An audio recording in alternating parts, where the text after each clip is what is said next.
Hello. You're listening to Metal Gear Mondays.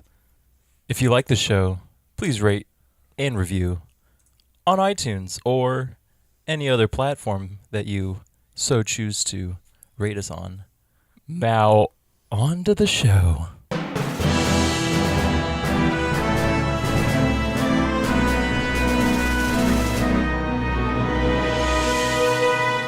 Ladies, gentlemen, boys, and girls, welcome to another episode of Metal Gear Mondays, the Games Club-style podcast where we cover all things Metal Gear from left to right, inside and out in semi-chronological order. As always, I am your host, Alessio Summerfield, and this week, I'm going to introduce some friends to you.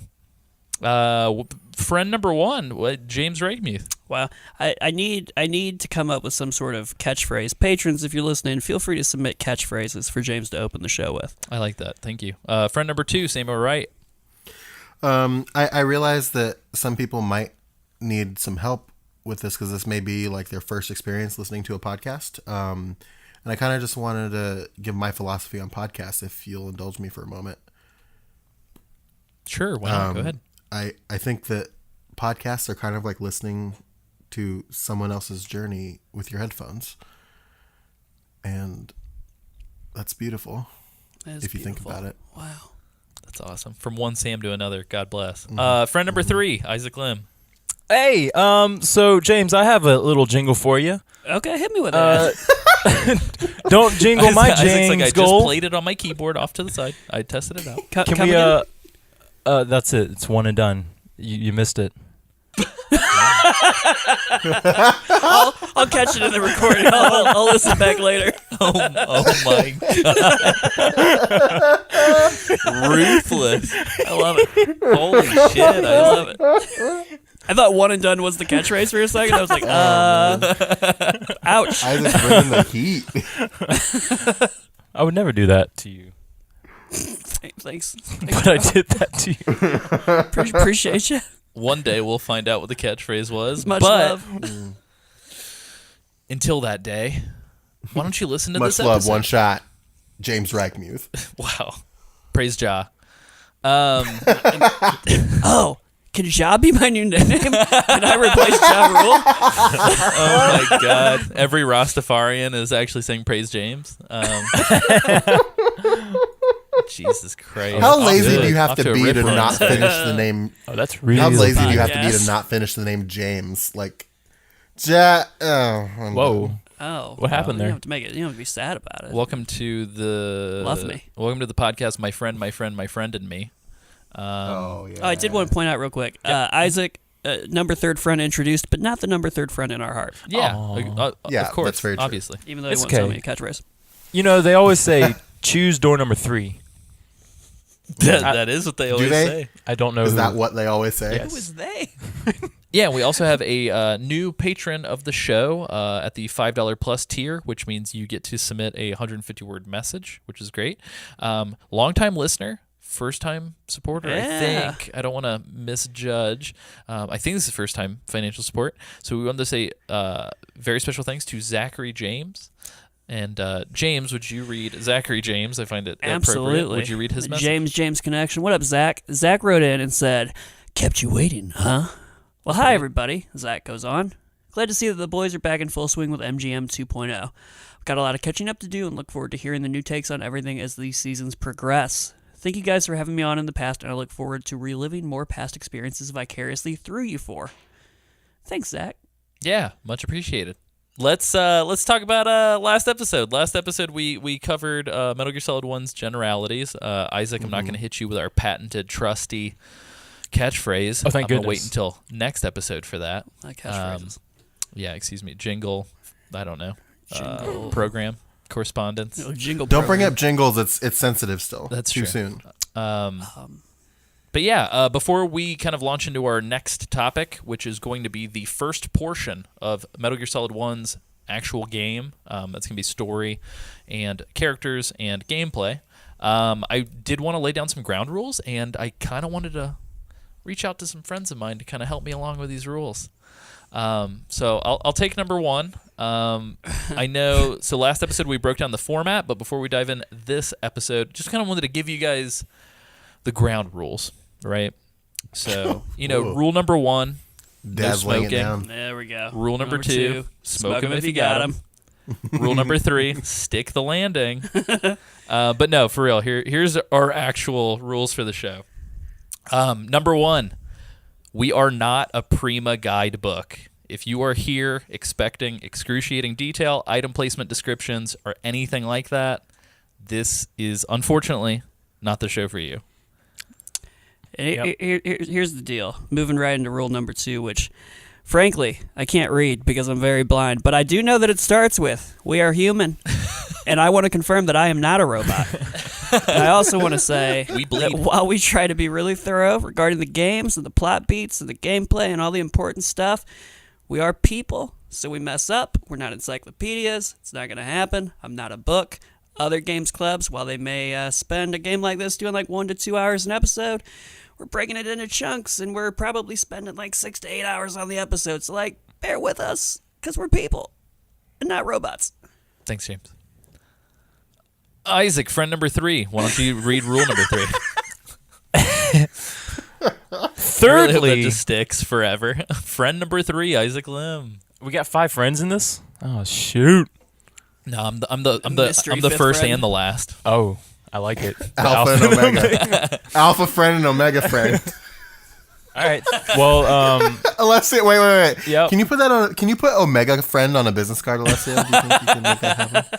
I am the last friend you will ever have. Damn. thirdly, we're fans. Mm-hmm. Thanks. We might Isaac. rag on nitpicks. We might crack jokes. We some goofy guys covering some goofy games. Guys, this is a script I'm reading. They're Isaac making me could read not this. have read that any goofier. I just He's want to reading point out. this. He's reading this under duress. Hey, I'm a goofy guy. Hey, I'm goofing here. Hey, Hey. oh, yeah. Hey, yo, if that bothers you, then this show ain't for you. You can now hop out of here right now.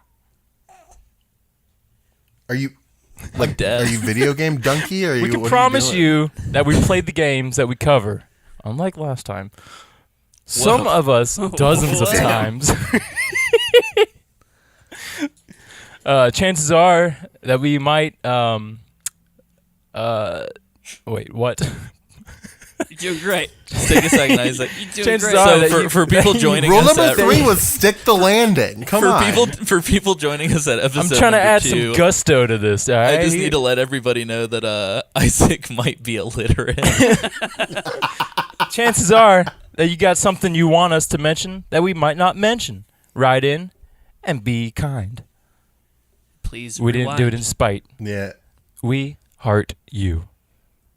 Thanks, Isaac.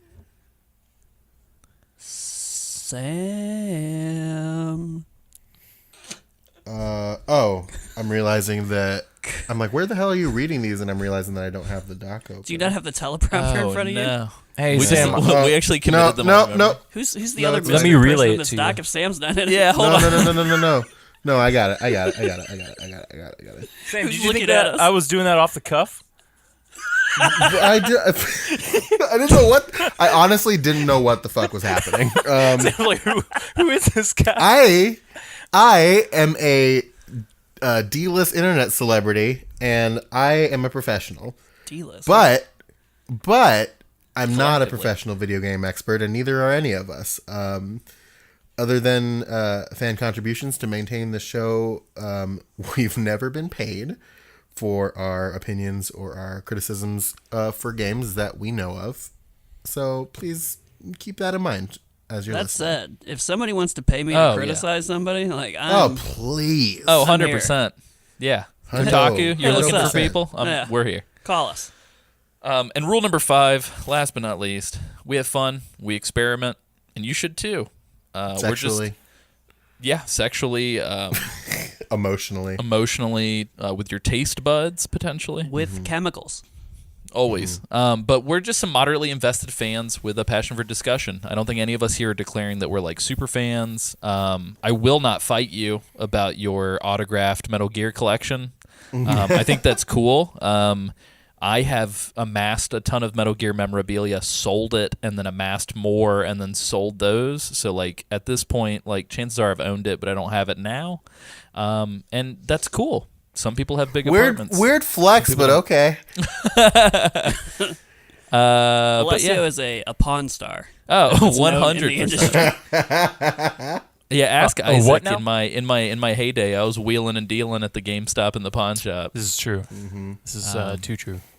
But yeah, so anyway, we just ask that you have fun because we're having fun, and nobody likes it when somebody comes to the party and starts scolding people. Just be nice. So yeah, Or don't. I mean, it's your prerogative. Alessio. Fuck them. Alessio was a wheeler and dealer, but I distinctly remember a very bad deal where Alessio got GTA 3 in exchange for a Game Boy and all kinds of stuff. that was an awful deal. And you Given can hear more to- stories given to like that and Isaac. more. That's true. Yes. Yeah, $2 a month minimum. You can get more stories like that from the patron exclusive Patron Club podcast. But more Want on to that know later. which one of us? Want to know which one of us jerked it on a dark country highway in a moving vehicle. in a moving vehicle? I feel like I blacked that story out. Oh no! Spoiler alert! It's no also thanks. the one of us that can never run for office in this country now.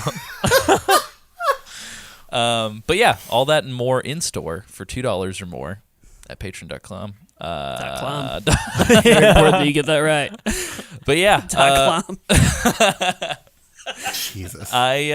feeling extra punchy this evening. Get punched. You guys ready? I mean, so here in the Midwest, Sam's over in Seattle. He probably can't feel this, but here in the Midwest, neither is. Isaac in Atlanta. Here in the Midwest, it's literally Shadow Moses Island. So Yeah. this feels appropriate It's like for us negative 16 degrees. There's It's snow on the awful. ground. It's like- I've seen some rabbits. I've seen some wolves. I got sniped It's like at getting in my chilly. car. I got It's handcuffed. cold here. Y'all babies. Unrelated to Metal Gear. A blonde woman cut my face with her hand and said she was marking me for later. It felt great. Yeah. Anyway, Is she blonde? Yeah. yeah, is she not? Pretty Her hair's explicitly blonde. green. It's green. No. Ew. Sam. It's always been green. She does not have green hair. She's blonde and she went to the pool for too long, Sam. It's okay. Oh my god. All right, anyway. How do you look at Sniper Wolf in Metal Gear Solid 1 and think she has blonde hair? She has green hair.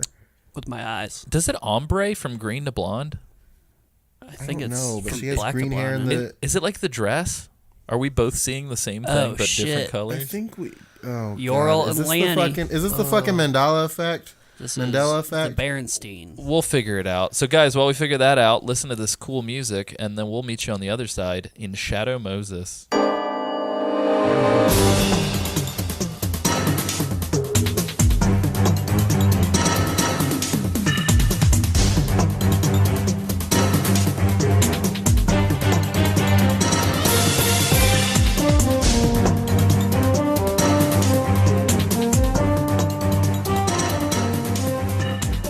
All right, guys, so we are ready to dive into Shadow Moses, but first, the new hot Metal Gear controversy that's on everyone's lips. Sniper Wolf, green hair, blonde hair.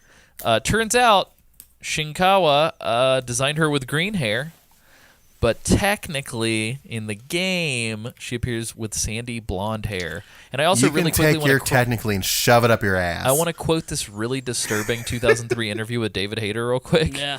He says, Wolf, Oh, no. very hot, very dangerous. She'd be Snake's girl if she wasn't so focused on killing him. Thanks, David. So, Appreciate the word up. I appreciate guess. the character So insight. insightful. It's important to really know your character and know yourself. So I respect it. Yep.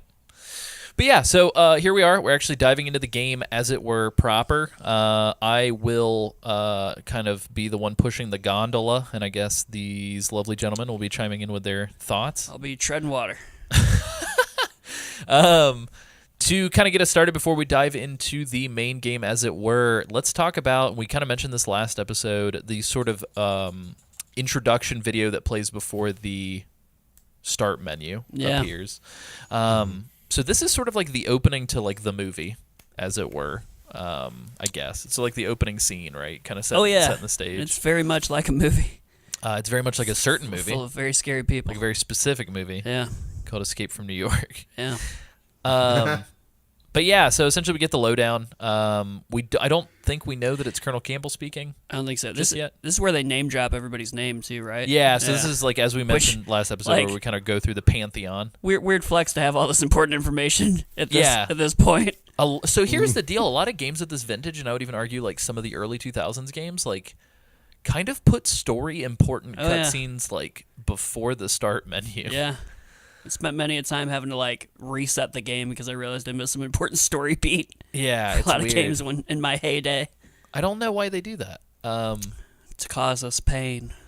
But yeah, so essentially we get Snake in this little like tiny cigarette tube of a submarine infiltrating this island off the shore of Alaska because it turns out some terrorists took it, and Fucking terrorists. Snake has to infiltrate in and procure his equipment on site, which gets name-checked quite a bit. Oh yeah. And he has to deal with the Foxhound unit, which is sort of, I guess, for the canon of the story, because this is coming after Metal Gear 2. Snake is ex-Foxhound Yep. in retirement, gets pulled out of retirement to do this mission, which again is very Escape from New York. Pretty cool. Following the beats so Or I far. guess Escape from LA.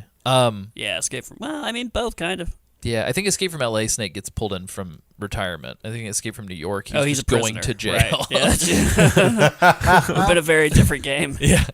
But yeah, so that's that. I don't know, Sam, Isaac, if you guys had any thoughts before we get to the start menu on this.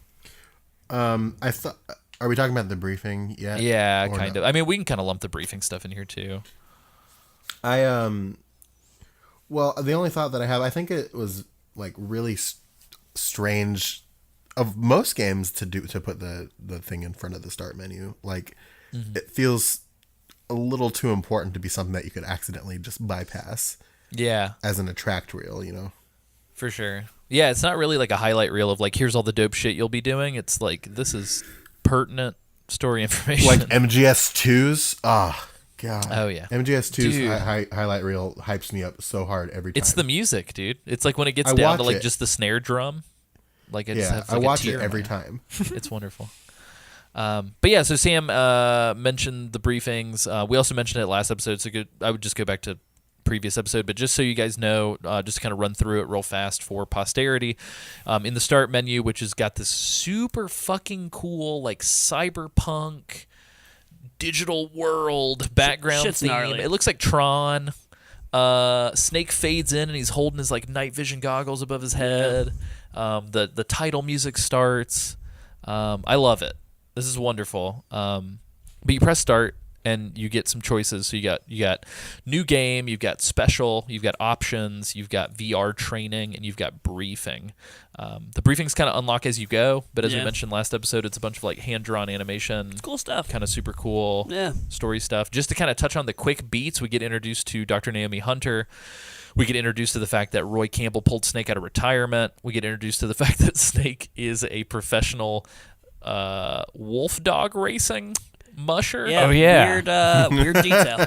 So I I never very weird. actually. I know you guys told me for homework to watch the briefings or whatever.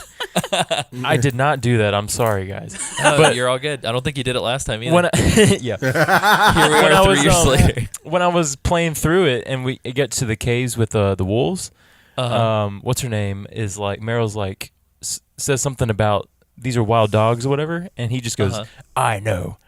I raced these in Alaska or something like that. I was like, where did that come from? Yeah, I and mean, everybody needs a hobby, right? yeah, and definitely put a bookmark in this fun fact because at the end of the game, Snake literally, and I think based on the timeline of the game, 24, not even 24 hours after this mission is over, Snake goes on to race in the Iditarod. Yeah. And I believe like place in like a metal place. Yeah, he like, plays it. Oh, yeah, jeez. very bizarre. So this is the kind of man who stays up all night fighting giant robots. Can and then you just wins imagine races. like you're another contestant in that race and fucking Snake shows up and he's like, "Hey, I'm here. I just saved the world. Where are my dogs?" Oh man. Yeah, fucking crazy. But anyway, we also learned a little bit more about Snake's background. So for us American players who would not be exposed to the proper Metal Gear 1 and Metal Gear 2 Solid Snake until 2006 with the Metal Gear Solid 3 Subsistence PS2 release, this is the only way for us to really know anything about Gray Fox or Yeah. the Zanzibar Land incident, Wow. or really any. You guys of were this really stuff. deprived. I was able to do a lot of reading. Yeah, that's true. Yeah, so technically James is playing in chronological order And to it's some great. extent, so he knows way more I than have we a lot ever of did. context. But yeah, and then I think the other fun fact that I want to make mention of before we move on from these briefings is Snake, intentionally not wanting to look like Liquid, his brother, shaves his hair, cuts his hair. I Yeah. think he cuts his hair and shaves his beard. Yeah. And I think he dyes his hair. I was going to ask about 'Cause the he's dye, blonde in the 'cause briefings. Liquid's. Well, yeah, he's blonde in the briefings and then not in the game. Yeah, And so I think Liquid's Snake blonde. dyes his hair. Yeah. Fun fact. Don't know. Only true fans would know that. Not sure That is not why. an open invitation to shoot at me. I'm Not sorry. sure why Liquid's blonde. I believe pew. Liquid is blonde to pay homage to the recessive dominant gene art conversation that happens. Oh, yeah. Okay, that makes sense. I'm here with you. Yeah. Yeah. For the record, I think Big Boss is like a dirty brownish blonde. I guess he is. Yeah. So Yeah. we'll talk about genetics and dads Yeah. I love coming my up dad. soon. But yeah, and then going to everything else, like options is just options. VR training is just like you get like 10 VR missions per category, It's and I cool. think there's like 3 categories. That's where our theme song comes from. I well, love- technically our theme song comes from Metal Gear, but this is an arrangement. Yeah, of our theme it's song. really cool. I love. I think special is my favorite, like early PlayStation like options menu category because like every game had like special, and it's like, ooh, I wonder what goodies are in here. Yeah, ooh, this is special. Quick question. I don't think I clicked this either in my. So we'll talk about it here in a second, but I am playing this both on the PS3 and emulated on a computer. One is for pleasure, the other one is for patrons. Pain. So, Patrons. pain. But yeah, I don't think I've clicked special. So Sam or Isaac, did you guys, or James, did you guys go into Yeah, I'll special? jump right here. What's going on? physically next to you? I No, I apologize. Actually, didn't click it. don't know. Cool. None of us clicked it. Oh, great. We'll let you know. We'll let you We'll know figure next it out. week. You know what we'll do? We're gonna follow up on this. Yeah, the very first thing that I'm going to do the next time that I'm recording video of me playing this will be looking at what this is. Oh, wait. I think I did click it. I think there's like, fuck. Now I think I'm getting this mixed up with 3. I feel like there's another game in there. No, that's 3. Is that 3? Yeah. Fuck. I think didn't click it. Yeah, I can't remember. Anyway, we'll figure it out. I know it's not photo mode because that's in VR missions, and I don't think it's the books because those books are in MGS2. I don't know what this is. I don't know. Mystery. Yeah, we'll move on. And maybe it's nude photographs of Hideo Kojima. Damn. Oh, be neat. No. It's fine. That'd be neat. We'll hear about this Wow. 8 months from now on the iTunes reviews. So, moving on to opening scenario. So when we press X and then realize that you have to press circle, and then we have to press start again. Let me tell you, what a tough time I've had. So Sam, I think you explicitly also had a situation with this. Did anybody play a bunch of Japanese games on the PS1 as a No, kid? I didn't. So all Yes. Japanese games in Japanese culture, the circle is a confirmation, Which and, makes and sense. X is like a don't. It don't totally do makes it. sense, like based on what the symbol is. Yeah, I get it. Also, Not how my brain works. for the record, Nintendo consoles, the A button is where the circle button would be. Yeah, So and now that also makes sense. Now that yeah. you've connected that dot for me, wow, Yeah. my world has changed. thanks Xbox I, with your um, fucking A button. It took a long time for my brain to like completely wrap around that again as well, because I played I played all the RPGs like Final Fantasies and like Vagrant Story and all kinds of shit like that when I was little too, and it was like second nature to me back then because I played so many. But now everything's more standard, and so trying to get back into it kind of took me a second. Up until I think it was like. By the time I was done fighting Psycho Manus is when I finally was like, okay, I'm good now. That's kind of a long time. It took a while. Like I'm sorry. I I found feel myself you. doing it. I mean, I feel like I'm still fucking it up, but I get it. I think this trend continued on for as long as like Final Fantasy X and Kingdom Hearts 1 on the PS2. Yeah, I think. I remember having a tough time with Kingdom Hearts 1. I feel like that's right. Might not be right. Anyway, for the sake of this show, it's fucking right. Get on. But yeah, so we open with this beautiful opera song coming from some female vocalist. Yeah, and stay And Snake tuned is because women. this you cue this it here? music's gonna be beautiful all throughout. Yeah, Sam, I can cue it here.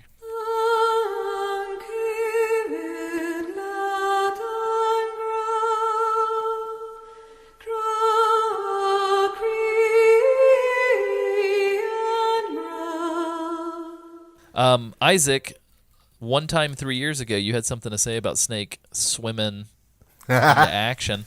Oh yes. Something to do about his flippies. yes. So,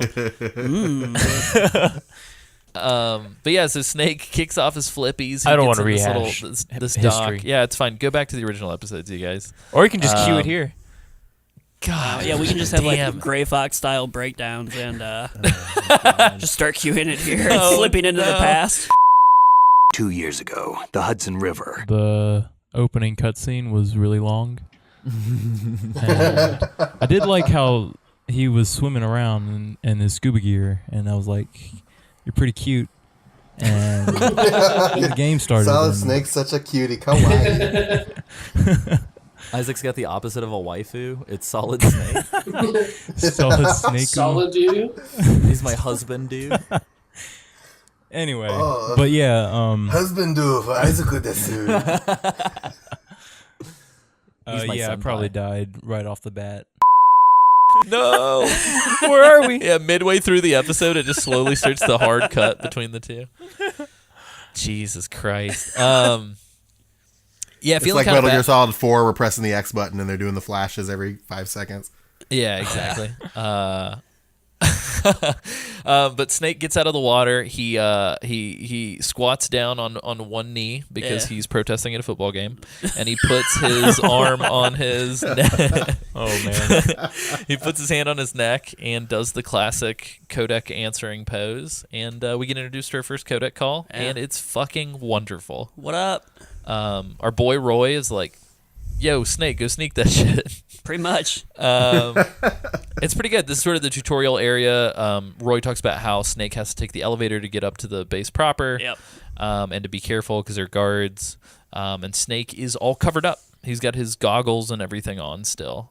So we still have yet to see him in his glorious His dark, sunken 32-bit eyes. glory. So I had one gripe with the well, it's not Coming really in a hot. gripe. I'm sorry, it's not really a gripe. No, don't walk it back. Be strong. Confidence, Isaac. Confidence. Confidence. In the cutscene before, when he's in the what do you call the SFV? What is that thing? The little submarine thing. He's Yeah, in. the little summary thing. SDV, swimmer delivery vehicle. Yes. So that should be Dropping that knowledge. that Somebody should be airlocked. somebody just deleted a tweet they were drafting. Thank you, Sam. Angry tweets. Anyway, that should be airlocked, I would assume. But he's got like his full scuba gear on, and he's like breathing through his little oxygen tank in an airlocked submarine type. Wow. Isaac. You fucking got him. I'm like, Wow. Wrap it up, boys. All right, wrap it Got up. him. Cancel Myth Metal busted. Gear. conserve your oxygen. Did they not teach you this? You fucking tell him, Isaac. Good job. But then it blew up, and it worked out for him because he needed Yeah, it it's fine. He's immediately. Yeah.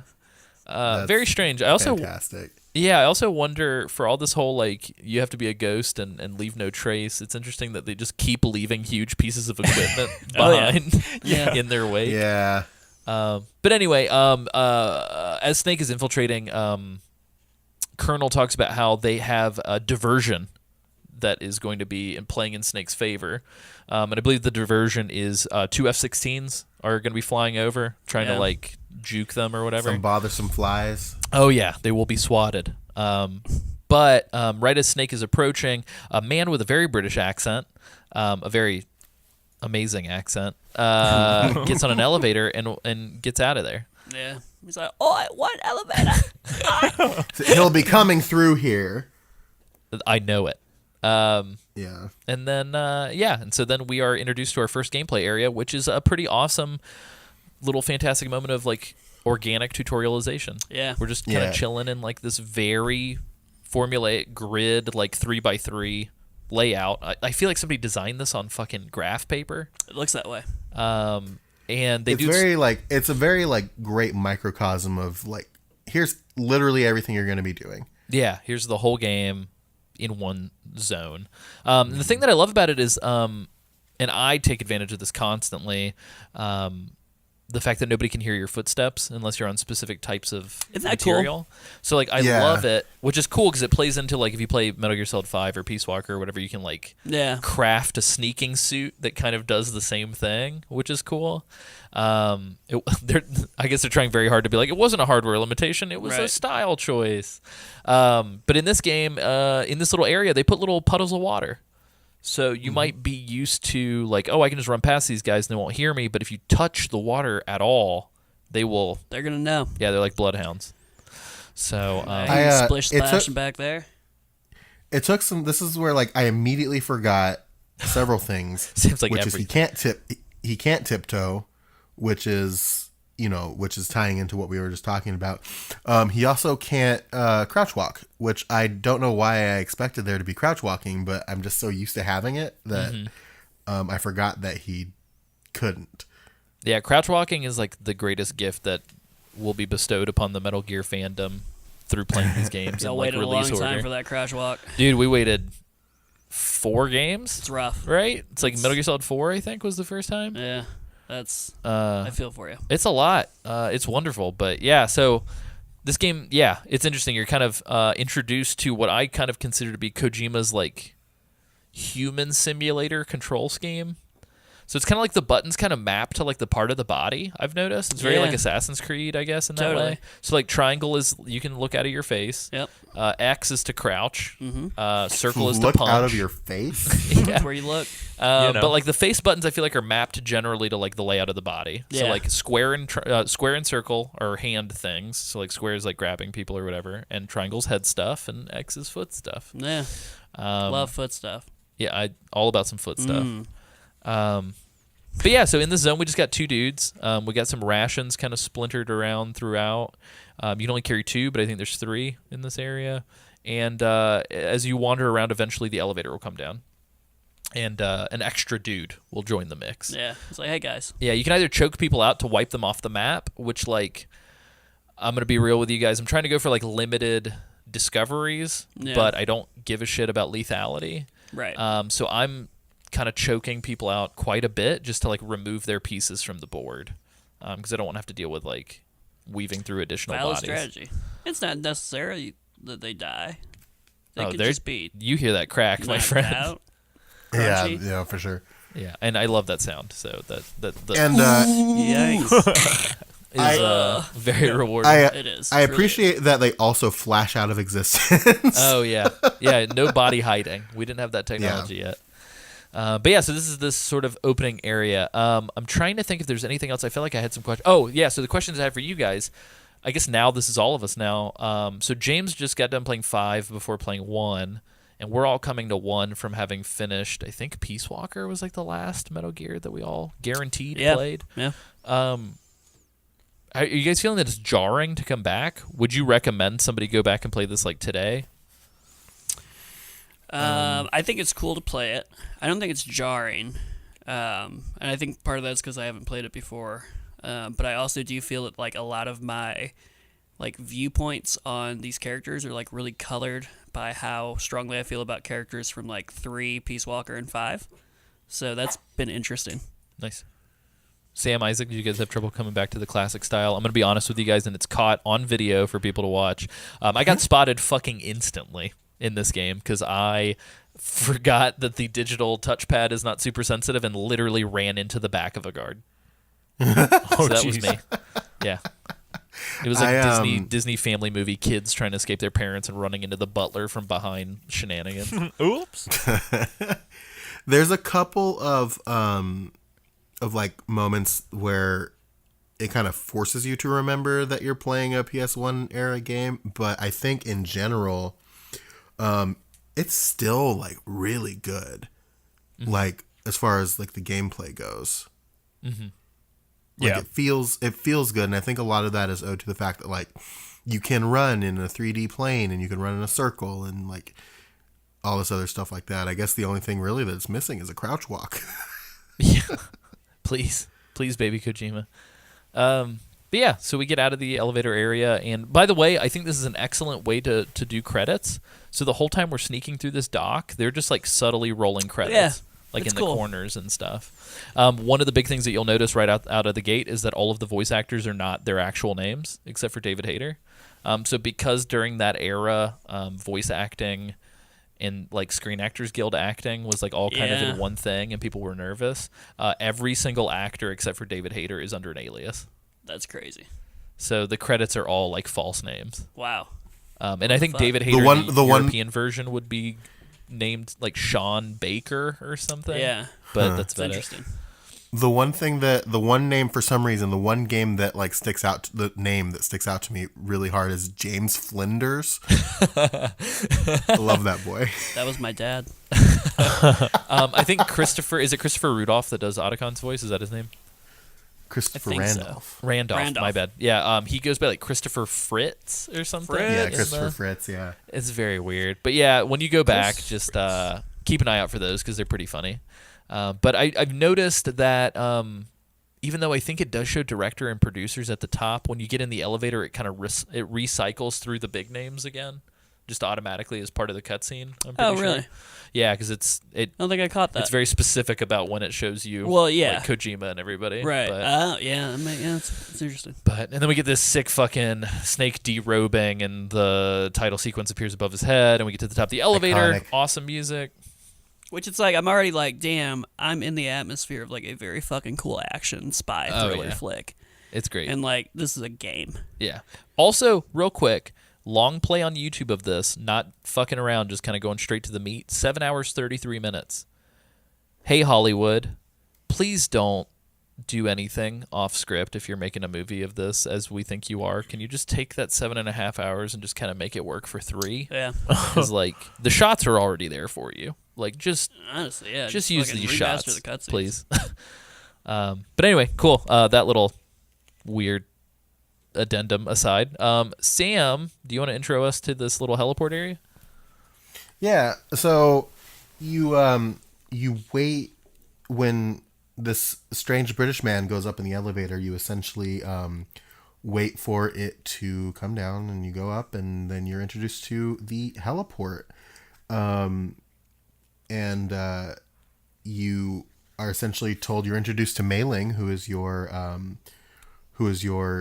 pretty much your data analyst for the mission. And Snake right off the bat starts flirting with somebody who we don't know their age at all. we don't know their age, and we also this is the first time where I'm just like, are you saying that she's cute based on how she sounds or based on how she Oh no, looks? they can they can see each other. I discovered it. So I was recording video capture, and Mei Ling winks at Snake through the codec. Yeah, but like can like is that a choice meant for us, or is that like because the whole thing with the Kodak is that it stimulates the small bones of your ear. They explain it. That's true. that How would way. you see something? Yeah, but I guess you'd see it Yeah. the same way that Snake can see the Soliton radar. I suppose, but like I don't know, it's just so strange. Like I don't like it's so weird because like how would he see either of those things? That's true. Is there an in-game explanation for how he can see the Soliton radar before 4? Because in 4 you've got your like dope techno eye patch. Yeah, no, they don't. Oh no. I don't think. All right, so other weird. Maybe we'll do a whole episode on Metal Gear myths and controversies. Metal Gear technology. But pre-existing technology, James. I still don't understand what that phrase means because I feel like if the technology exists, it's technology. pre-existing technology. Fair. Future technology. But they correct Snake several times on that. They're like, no. Soliton radar uses pre-existing technology. That's true. And I'm just like, They're like- what does that It's mean? like, Jeremy guys. Blaustein, what do you mean with that line? help me out. Crazy thing. Well, Maybe we it's can like ask they him. use the Pong, the rotos. What is that thing? The rotoscope or whatever the fuck it's called. Pong. Oh, yeah. Jesus. But yeah, so you're in this heliport. Some guys are walking around with guns, and you have to sneak into the building.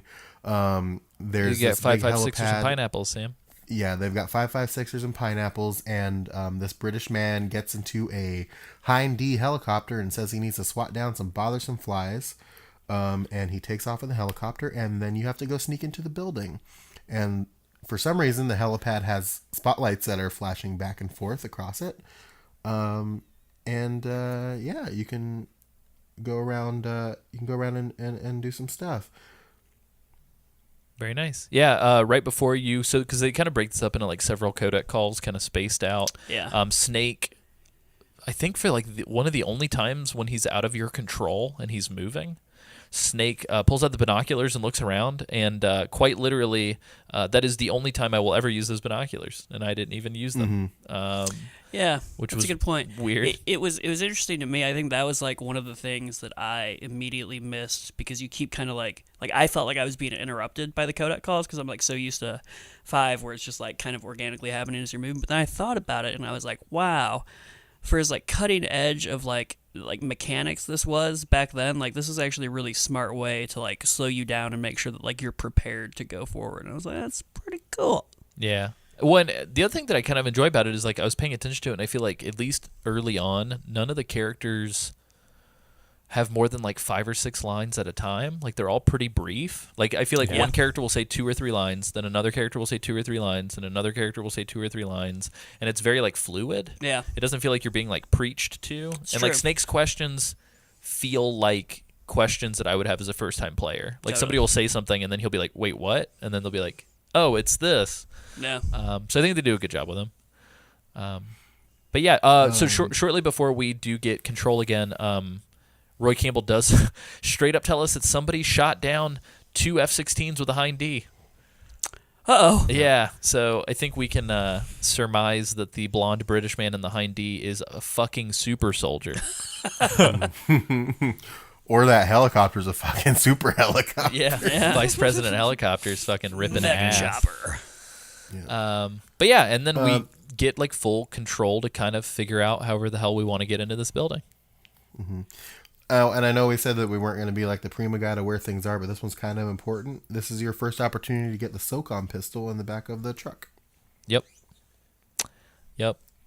Neat. Yep, there's some chaff grenades in the middle of the helicopter pad, Oh, and is there's that some right? stun grenades inside of the little nook to You the don't say. west side where there's the You camera. don't say. Wow. I walked straight in. Did you really? Yeah, I had shit to do. I'm on a mission. He's just like, oh, he's like, well, I think you can get the pistol again later if you don't. yeah, it well, you back can in get the truck. pistol again in the tank hangar on B1, but like, As we said, You though, can we're get not the super Prima early. Guide, boys. Me listen, certainly I'm not not. gonna lie, I took detailed notes. No, I So know. got- It's just funny to me that we made the "We're not the Prima Guide" and then immediately started rattling off item placement like we have it memorized. Yeah, so we just kind of hang out here. I'm curious. I don't want to camp out too long because, like, obviously we got a lot of distance to cover, and we're like roughly halfway through recording. I did want to really quickly though kind of talk about how everybody made the approach. I kind of did my top. typical. This is like I don't know, engraft into my fucking genes at this point. Take the staircase up to the top and just crawl in through the vent up there. Yeah. It's like always my go-to for some reason. That's also what I did. Is that what I you went did? straight up. Very nice. First I went around the other side, got spotted, and just restarted, and then went up top. Very nice. Yeah, Not so me. Yeah, Isaac, did you do bottom? Isaac, are you a bottom? Oh, I did bottom all the way. Ooh, tell us about the bottom because I think everybody does top usually. Oh, really? I couldn't remember which one was better, so I was like, bottom. So I almost you got what? You lose the they're doing Matthew Broderick. Yeah, so you lose the weird Matthew Broderick. He's done 2 people. And I think you also lose the codec call about the ladders if you do the bottom. Probably. I don't know. You don't lose Master Miller though. I don't think. I think he still calls. But No, anyway, you don't. yeah. I Tell us your adventures going bottom, Isaac. Well, There's also a Vice piece that I'm working on. I got in without Miller calling me, so I don't know what he had to say about that. But there's a sleeping guard right in front of the vent, and you kind of have to crawl past him. There's a guard and a camera, so I have no idea why. I think there's also a puddle of water, I think, in front of that vent. So it's Probably. extra tricky. Yeah, so I have no idea why I went bottom, other than it was right there. Sometimes you just have to bottom, Isaac. Isaac's gotta like, do I'm what you gotta do." sick of dying. I'm sick of being called And let me tell like a you, lame gamer. I'm gonna take care of this. yeah, I almost got spotted. I thought he was gonna stay asleep, but then I guess I bumped him or something, and I said, "Get out of here," and just crawled through the vent before he could Yeah. see it was a snake. My whole dynamic was in the full game. Every time I've always gone up on the top floor. Yep. But all in the Pizza Hut demo, I always went on the second floor. So I don't know. I love that Pizza Hut is such a fucking like It's ingrained. cultural I guess. capstone They've for really this tied franchise. themselves to this franchise. I don't know if this happens if you go through the top vent, but through the bottom vent, there's a bunch of rats, and is this happening at the top too? No. I just very vividly remember. I think Roy Campbell calls Oh you. About yeah, the Roy rats. Campbell will call. I don't know why I said Miller before. Campbell will call and say, "Hey, follow those rats. Those rats will lead you." Like I don't know. Those rats are my sons. Those are my Well, sons. So Sam, they must be able to see something because that is not like Campbell will call you at very strategic moments to be Yeah. like, put your hands on the ladder and walk up to climb ladders. Yeah, like I don't understand. That's why I don't understand. Maybe he has, Pre-existing a lapel technology, camera. guys. Maybe it like Yeah, tickles your it's ear bones in a way that it makes you see, like Daredevil.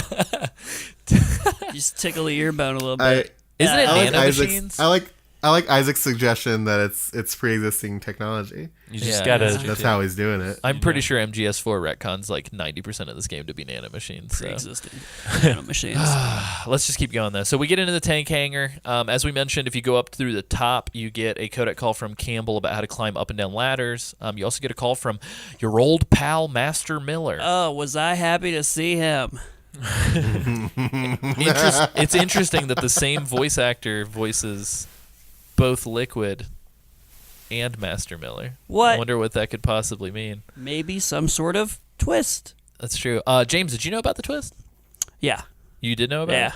Damn it. I know. It kind of sucked. Damn it. I think I got spoiled by like one of the future games, like future timelines, where it's like it says what happens. Oh, yeah, that's right. And I'm like, oh, cool. Yeah, I feel like for the most part spoilers are off, but let's save character spoilers until Yeah. like end of the Trying to be end of the careful. season. So yeah, no, you're good. I just wanted. I was very very close to being like, oh yeah, like when they find Master, and then I was like, Yeah. oh whoops. But yeah, so I also while we're crawling through the vents, we hear this like weird ass. And we talked about this, I think, the first time we recorded this. One of these guards just sounds like Matthew Broderick to me. It's like uncanny.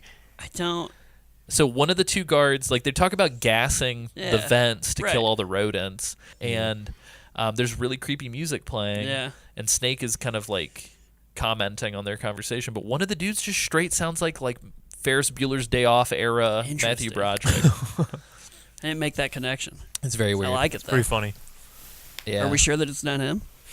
Who knows? Why wouldn't Who that knows? be? That's like Daniel Craig being the stormtrooper. You That's know? true. That means that An we could try uncredited and get appearance Matthew from Broderick Matthew on this pod. Broderick. We could, yeah. But yeah, so we're introduced to the first stage of this game that features floors that can fuck you up. So the tank hangar, these floors up here on the second level, they're like, think it's the first floors minus the water floors, Yeah. and the snow floors. So the snow outside, if you walk, will leave footprints. Which is cool. Pretty crazy for 1998, I Yeah. would say, on a PlayStation 1. Also pretty crazy 1998 for the PlayStation 1, giving you fucking free roam to infiltrate however you want. Yeah, I like think the fact that you have an option is yeah, gnarly. yeah. Second to like Tenchu, I feel like very few games were like, do it however you want. It's like Hitman 1 level Yeah, design, but in a PS1 game, Yeah. which is kind of wild. that's wild. I'm going to be really excited after this season. We're going to get into 5, finally. Spoiler for everybody who's joining us for the remaster. It takes us 3 years to get to Metal Gear Solid 5. Buckle up. But Ground Zeroes, I still to this day believe that it is like Kojima doing the helipad that he always wanted. Yeah, it feels that way. It just sort of feels like this is what Kojima wanted. Like Ground Zeroes feels like what Kojima would have done if the tools were available for the If helipad. only he had stopped there. But yeah, so we're in here. I think you can spot the floor because it's graded. It's got like a Yeah, Like a lattice It's got like pattern? a lattice. Yeah, exactly, a lattice. It looks different, But you, the guards can hear your footsteps. and it's bullshit. Was not prepared for that either. Like I did the thing where I got caught in the snow, and then immediately was like, just floor, because I'm a big dummy. Do you guys want to camp out at all here in the tank hangar, or do we want to go into the elevator? Elevator it is. Elevator. I'd like to talk about how I had to retrain myself on the on like the controls and taking down guards, and this is where I did it. The circle button to punch, that's not stealthy at all. Yeah. Just for the record. Yeah, like if you punch anybody, like I'm pretty sure everybody hears it that's around. I think. It's tough to punch quietly. Yeah, this isn't Metal Gear 1 where you can just fucking punch dogs to death before jeez. anybody No. notices. It definitely looks like Snake's fisting those dogs in Metal Gear 1. But yeah. Yeah, no, this is a good spot for it because there's 2 guards. So there's 2 floors. Kind of, it corresponds to how you came in from the outside. Yeah. But there are 2 tanks parked in this tank hangar. One of them will be missing soon, which is a pretty fun little foreshadowing. What? But there are 2 tanks, and there are 2 dudes downstairs kind of circling the tanks, and there's 1 dude upstairs, and there are various cameras, and there are a lot of doors that you can't go into yet. Remember that. Come back. You'll find goodies. But this is a good spot because you can hide underneath the tanks. Yeah, which is cool. You can hide in the vents. You can run into doors. You can hide under the stairs. You can kind of do a bunch of different shit. Feels like a surprising amount of hiding spots. Yeah, it's pretty cool. If you don't use the first person when you're coming down from the stairs to kind of get your bearings, though, like you can definitely get spotted by people you don't see, Right. which sucks. So The game's kind of full of that. You kind of there's some points later that we'll talk about in part 2 that like got me real bad because I just forgot to use the first person camera literally all the time. yeah, I hardly ever used it in the past, but this playthrough, I 100% would minimum scan the room in first person first, Yeah. and then kind of chart my course. I guess it's sort of like the iDroid in 5, tagging people or whatever. But instead of tagging people, Wow. like literally, That's I was interesting. tagging them with my brain. Yeah. Back when you had to do it with your mind. Yeah, with a pencil and paper. You're just like drawing out the grid in front of you. You're like, all right, he's there. I'm gonna go forward. I have to beautiful erase it every mind. time he takes a step. Yeah, I'm like, oh, God shit. damn it, quit moving. But yeah, we go into the elevator. This is actually a fun little tense moment because you hit the elevator button. I think you press, is it circle? Yeah, it's circle. Yeah, I think. Yeah, the action Yep. button. Yeah, so you mash circle, and the fun part is that the elevator doesn't come immediately. Yeah, it's a little. I got scared. I love it because like there was many a time when there was a tension, dude man. like about to turn the corner, Yeah. and I was like, come on, and then you hear like the woo, and you're just like, oh, thank I God. felt true fear. It's the woo sound of the elevator coming down is such like a relieving noise, and I underestimated it. Oh yeah, it's kind of like the Sonic about to run out of breath underwater music, Ugh. except in reverse. Yo, That gives me anxiety just like it being referenced. Yeah, it's like I hear the elevator sound and I'm like, everything's gonna be safe soon. I remind me to bring this up when we get to the fucking nuke building. Okay. Yeah, we'll talk about it again. And I do love how this game trains you to feel safe about the elevator, and then makes you upset that you ever felt safe in elevators.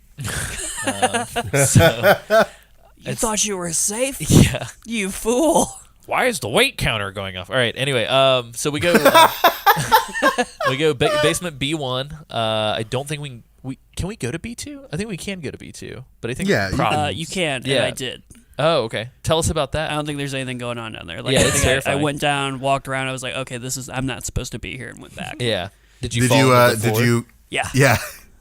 Oh no, Sure did. the traps. I was like, oh boy, this was a mistake. Who does that? I just Who builds a the room like half that? second sound that Yeah. you hear, the little click, and it's like, oh no, and Well, then it's and too late. it was like I was like a cartoon character. Like I heard the click and went, "Oh no," and just like let it happen. Like I made no attempt to move. But Sam, you bring up a good question. Functionally, what's up with this floor? What's that Yeah. floor? Why did they build it like that? Strange. Function like if you like, there's no reason for it. Yeah. There's no reason for any of trash it. chute. Why the fuck is there? Why the fuck is there an entire office room that's filled with How gas? many people like, why? have died because of these floors? Yeah. Like I want to see the What's skeletal going on? remains at the bottom of these holes. But yeah, so This is, basement B1. and also, this is a fucking military complex. Like, why is there a door that's just frozen from the outside that you have to blow up with it? Like, there's a lot of stuff wrong with Shadow Moses that they need to like fix. Yeah, maybe it was a commentary on like poor government budgetary spending for people who needed it desperately. But who knows? Let's not spend our money on infrastructure. Let's spend our money on dope trap floors for no reason. Yeah, dope trap floors. Like, yeah, let's not spend our money on infrastructure. Let's spend our money on weapons. Oh wait, it's not funny because it's true. Wah wah. Bump. Slow trombone. So you go into this cool first-person selection screen when you're in the elevator. You hit B1. You get this delicious sounding elevator sound, and then we get sort of spit out onto like what looks like an office floor, and the music's a little nicer. Yeah. There's like reflection of the overhead fluorescence on the floor. Very detailed for a PS1 game. Yeah, Again, very, very cool. There's a lot of art design happening here. Yeah, it's wonderful. And I think you can press your back against the wall and kind of peep into some of the rooms. Yeah, yeah, you totally can. So you can like preemptively see the DARPA chief, and I think you get a codec call if you do it that way. Yeah, you do. And you can also kind of peep into the holding cell area in general and kind of get like a feel for where the shootout is about to happen. But ultimately, it kind of narrowly guides you to a like just the door's locked, but we're just gonna leave this ladder right here for anybody. Classic mistake, gentlemen. There's a real pervy touch here, and I don't know if we've talked about it since James has been on the show. Do you know about the pervy touch? I think so, vent? because like you like look down when you're in the vents, right? Yeah, And it's like So you look down, you do see Meryl exercising. right, but then there's Alternatively, you can look down and see Johnny taking a shit. okay. But And, that's, well, not, he- that's not the weird part. He talks about how built that woman is, and it's not quite as funny knowing what we know about Metal Gear Solid 4. James as it doesn't know. is. That's very true, but we do, and we can't ever escape it. Yep. These two characters yeah. are tangentially tied. The nude man. Are they married? They do get Are married. they in love? They do. The Johnny guy, he takes like shits a lot, right? Yeah, Johnny sucks. It's a shtick, a shit, Yeah, so right? this is the beginning of Johnny. He's a poopy boy. But so check it. So in the vents, you can hang a left. Yeah. And you'll be over the toilet. And like my favorite little detail about this game is if you look near the toilets, there's just like this glistening, like on the floor around the toilet. Like And so it's somebody like was, yeah, so they just like just pissing on the decided floor. to just like design the piss on the floor. Good. And it's like every toilet, like not just this toilet. Nobody knows how to aim. It's I mean, pretty it's accurate. Yeah. But not only can you see Johnny taking a shit and complaining about that woman, Editor Alessio coming in to say, upon further inspection, this was not piss. These are maggots. Disgusting. If you crawl in, you look at Meryl, you leave, and then you crawl up, Meryl will be changing the exercise each time you leave and come back. And then eventually, after like 5 or 6 times, she's just in her underwear. No shit. And I think What? I think I figured that out by playing the Pizza Hut demo. Oh. And Dang. again, dude, they should have given me a fucking quality assurance tester position for playing that Pizza Hut Sounds demo, like 'cause it. I think I played Spent it like some time in a there. whole lot. But yeah, you can go in and out, in and out, in and out, and Meryl will change her position. Shit's creepy. I like the Kojima just from like day one that was like, I want to see some titties. Yeah. I want to see some polygonal fucking. Tomb Raider Lara Croft. And you'll see this later, and I'm gonna call attention to it later when we get there because it like borderline irritated me because I was like, wow, that's an interesting design choice. It's just like every outfit that Meryl's ever in, like her nips are just like super fucking hard. Oh, yeah. And it's like they went through time to add that additional dot in. Those are the to these fucking polygons, James. Polygonal bullshit. Those are the polygons. Come on. I can't finish unless tits are shaped like cones. Oh Excuse no. Sam's really into Madonna fashion circa 1986 then. Dude, that outfit was cool though. I Jesus. agree. Um, It's a sick beat. But yeah, Isaac, can you tell us about Donald Anderson? And real quick, just because this is the remaster, here's what I'm going to do. So here we are. We're about an hour and 6 minutes, roughly, based on our timeline here, into episode 2 of the remaster. Spoiler warning for Metal Gear Solid 1 and all subsequent Metal Gears is just off. Oh shit. Because technically we've already done... This is our victory Yeah. lap. So we've been here. What about we're going to talk about DARPA Chief because we're going to drop some bombs. Because I think there are Cool. people in the fandom who didn't realize this But thing. there's stuff that Isaac doesn't know. We'll Or is that avoid past? 5 Okay, spoilers. We'll avoid 5 spoilers. We'll avoid 5 spoilers, but everything else is But off just the you table. people wait, because I'm going to go hard in the fucking paint when we get there. I got some thoughts, baby. Very cool. On the listener response episode, we might have Isaac close his ears while we talk about 5. Oh my gosh. But anyway, so spoiler alert. If you have yet to play Metal Gear Solid 1, 2, 3, 4, or Peace Walker, all of that stuff's in the mix. Metal Gear Solid 1 is like a 20-year-old game, so fuck it. Spoilers Yeah. are definitely off for that. Get wrecked. But yeah. Don't get wrecked, but, you know. Yeah. So from this point, just be aware. We're going to start throwing Mothers, some things be around. aware. Yeah. Isaac, tell us Fathers, about be DARPA aware. Chief, and then I'll tell you some maddening facts about DARPA Chief. All right. Then we drop down into this vent and scare the crap out of this innocent man. The one African-American male in this entire game. I mean, I wasn't going to say it, but all right. Thank you, Lester. I said it. We do a cool front flip out of the vent. Yeah. It's a love how sick Snake fucking does move. this. I don't know how he does it, but I love it. He has to dislocate his own shoulders. I think the I'm way here that he now. Yeah. the way that he hangs to get out would not make sense with how he flips. But Yeah, he would break his own arm. he would literally dislocate his shoulders. But that's neither here nor there because polygons. Also for Snake, definitely neither here nor there anymore. Anyway, so it's Donald Anderson, aka the DARPA chief, aka I'm looking at a picture of him. He looks like Lego Man because his hands are like the Lego man hands. Everybody looks like Lego Man. AKA Sigint Whoa. from Metal Gear Solid 3. No shit. Bring it on. Yeah, except this isn't actually him because spoilers. This is Decoy Octopus, y'all. Yeah. Is that why they call him Decoy Octopus? He's a decoy. Decoy. Yeah, and we'll get into that they here. kind of- We'll get into that here in a second too. Once he kind of starts to let slip that something weird is up. Yeah. That slip. Yeah. Anyway, It gets really hectic. what? He gets hectic. Hectic. Donald Anderson, voiced by George Bird, Definitely not a real man, I don't think. or it could be. Who knows? We'll never know. But probably not.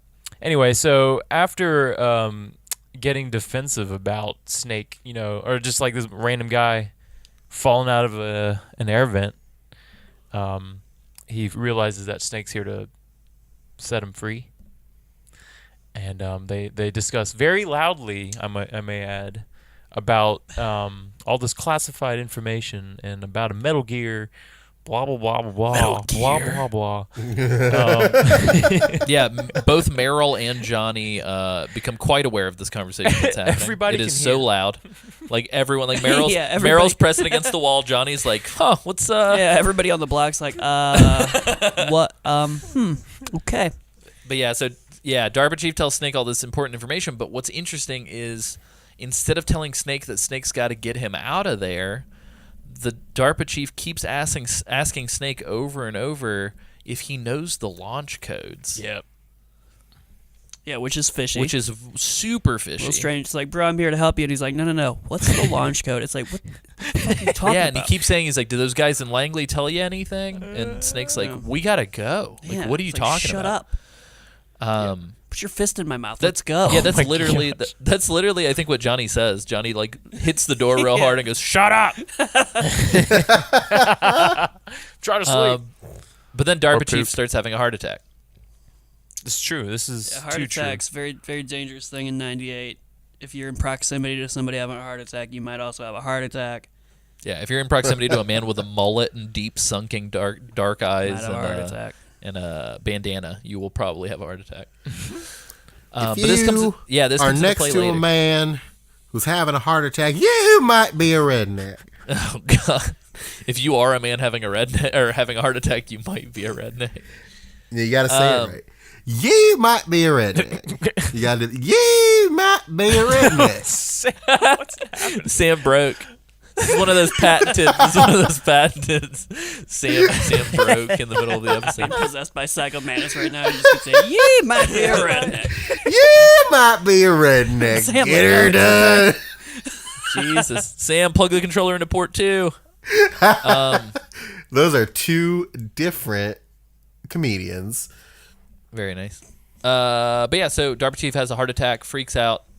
Door gets thrown open, and instead of Johnny coming in, it is nobody comes in. We don't know. That's true. Yeah, nobody comes door- in, and I used to have a lot of fun with this because I think in the Pizza Hut, going back to the Pizza Hut demo, in the Pizza Hut demo, this is where the demo ended. Was like the moment you walk through the door, it hit you with like a coming soon, Metal Gear Solid. Oh no. Oh, that's rough. But you could like push your back against the wall and very clearly see that Meryl is aiming a gun, like waiting for you to come out the door. Oh, that's cool. So yeah, it's really funny because the door what happened. Yeah, there's a scuffle and then the door magically opens and like it's a trap, dog. It's clearly a trap. Yep. Yeah. Oh well. But Before there's that, only- before Baker Man has a heart attack. Bakes his last. No, not Baker Man. Donald Man. Yeah, we're talking Donald Man. Oh, my bad. Baker's later. Respectful. They talk about some sort of key cards and passwords, and some Psycho Manus guy that we don't know about read his mind and got one of the two passwords. Mm-hmm. And he's mentioning that Kenneth Baker, who is the president of Arms Tech, has the other password and the card keys that can disarm the nukes if the passwords are entered. Yeah. It's another big thing I loved about like 90s era video games was like the importance of key cards just all the and time. CDs. Key cards and CDs. That's another thing. You see a couple of like floppy disk level like CDs or like optical discs pop up in this game. For some reason, look way higher res than the characters holding them. I was like, what's going on with that disc? This disc has the files, James. You can tell because it's the higher file. It's the resolution. game files are on those optical discs. Yeah. Jesus Christ. Yeah, it's very interesting. So, like, for all intents and purposes, I know we kind of talked about it at the beginning of the last episode, but, like, this game very much so is sort of like a remake of Metal Gear 2 Solid Snake. It's, like, sort of the way that we've infiltrated the fact that we're talking to somebody who's going to, like, mysteriously vanish, and then we are trying to, like rendezvous with, like, a female soldier that's on the inside. Yeah. Her codex can be on the back of the box. Like, a lot of this shit was almost like beat for beat straight from Metal Gear 2. But since the U.S. never got it, felt fresh to us. But carry on, Sam. I apologize for cutting you off, sir. No, I was just going to say he also, before he dies, gives you the level 1 key card, which we discussed earlier, all those closed doors. These key cards will get you into those closed doors. By working with the electromagnetic waves in your body. Mm-hmm. Here's the other like thing that I wish they would have like figured out is that you do have to equip the card to use it, which kind of sucks. I think at the very least, at least they combine all the cards because I think Metal Gear 1 and Metal Gear 2 they're all separate inventory items, which is a nightmare. That is nice, but you still have to equip it to use it and open the door. Otherwise, you're locked out. Boom. But yeah, so then we step out and madness ensues. Meryl thinks that Snake killed the DARPA chief, Donald Anderson. Snake says that he didn't. And we see Johnny knocked out and his butthole clearly blurred out with some very pixelated something or other. His ass is just right in the air. Weird. Yeah, and then immediately after, they get bombarded by soldiers, and Snake can easily tell that she's a rookie because of the look in her eyes. This got her rookie beautiful, eyes. compassionate eyes. This section was really hard for me. Oh, really? Like I could not get the shooting, like the aim. Oh, so where did you get the gun if you didn't have the gun already? Did she hand you one? I think she hands you one. Yeah. Okay. Or maybe because me and Sam, I think as we talked about the truck, the gun was in the back of the truck. Isaac, did you get the gun in the back of the truck? I'm trying to remember. Oh, I did get it in the back of the truck. Yeah. James, how did you get? I thought she hands you one. Okay. Either that or Maybe like I'm sure she has to. did get the gun. Well, I'm sure she has to because I don't think. Well, you can... no, what it is I know what it is. I didn't have the gun. I had to fist fight a soldier and pick up his gun. Oh. Can you do that? Yeah. That's crazy. Is it like the first dude who runs in the room? Yep. Will just like drop his gun. Yeah, and that was really hard because like by the time like it's tough to run to him because you'll just get fucking mowed down. Oh yeah. That's crazy. Yeah, because I remember being like, this is very frustrating that I don't have a weapon. Why did this game not give me a weapon? I It did. did give me a weapon. I'm just an asshole. But yeah, so this is kind of a shootout. The only thing that I hate about the way that the projectiles work in this game is like you kind of just get like a health tax. Like I'm sure there's like better ways to Yeah. get around it, but like you can't really dodge the shooting, Right. and you can't. So you really kind of have to just like soak up a couple hits every once in a while and just like eat some rations. Like I don't know. Did you guys find a way to like evade the bullets? No, just No. be a sponge. Just take it to the face. No, Yeah, I guess wonder you- how people play this on like harder difficulties, like this specific fight, because there's got to be a You way don't. to like a blind spot. It's hard. I'm traumatized. Maybe just run around. I don't know. No. Oh, okay. I like what. Well, I I like how they tried. change I it up tried. though. I like how they change it up though, because like every once in a while the grenades will kind of throw in, and so you have to like run to Yeah. the front instead of hanging out in the Well, back. and the other thing that like I encountered with it is that not every soldier that dies drops like a gun or ammo. So like I was consistently like running out of ammo and then like having to punch again. Oh, In God. the hopes of getting another gun. You didn't trust Meryl. No. No, she was not. She was not helpful. But yes, I guess this is kind of like the first boss encounter, quote unquote, air quotes. Yeah. It's not really a proper kind of. boss. It's like a mini boss, but Felt like a boss to me. yeah. But this ordeal happens, and then Meryl ducks out once there's a clearing, and as she's running, Snake is checking out her ass Way instantly. checking out her ass. It's like, damn. Which, oddly enough, I'm gonna say this: save that memory for later, because you're gonna need to know what her butt looks like. That's Yeah. weird. I got it. Yeah. Isaac Saved. Isaac's like saved it. Classic Isaac. And also right before she gets into the elevator, we see like a weird ghost man. Pretty cool. Who dat? I was pretty excited to see this gentleman. Oh yeah. Just like that. I didn't wow. know we had a guest on the podcast. Yeah. Who is that? Psycho, have you been here the whole time? Whoa. Do you guys think he goes by Psycho Mantis? What do you think his middle name Mr. is? Mantis. It's Psycho Like Pete Ezekiel. Mantis. It's Ezekiel. Psycho Ezekiel Mantis. Pem. Hi guys, future Alessio here, just chiming in and letting you know that the DARPA chief also had the same psychic conditioning as Kenneth Baker, which will be revealed much later in the game. But yeah, so that happens. And effectively what ends up happening is now with the level 1 key card, yes, we can go back to the places that we went, but technically you're supposed to go to B2. And in B2, as we talked about, there are the trap floors, we got guards. I believe you can go ahead and pick up the Nikita now. I forgot and had to fucking backtrack all the way over here. Yeah. Do you guys know if you backtrack. can pick it up the first way through? Not I feel like I got it pretty early. Yeah, I I don't feel know like if I got I feel it like you here. can. Yeah. But yeah, so it is here. I just don't know if it's locked behind a 1 or a 2 key. I think it's a 1 key because you get the 2 key from the dun dun dun ninja that you fight later. I think no, it's the tank. I think you get it from the tank. I can't remember. I think it's the tank, Oh yeah, it's from the tank because you get it Yeah. from the body that flies out Right. of the tank. Boom. which is hilarious. But yeah, so you can get the Nikita, you can get some other stuff, but primarily what we're looking for, and it's described to us over Kodak, looking for President Baker, Yep. who is in a secret part of the armory that is hidden by freshly paved walls.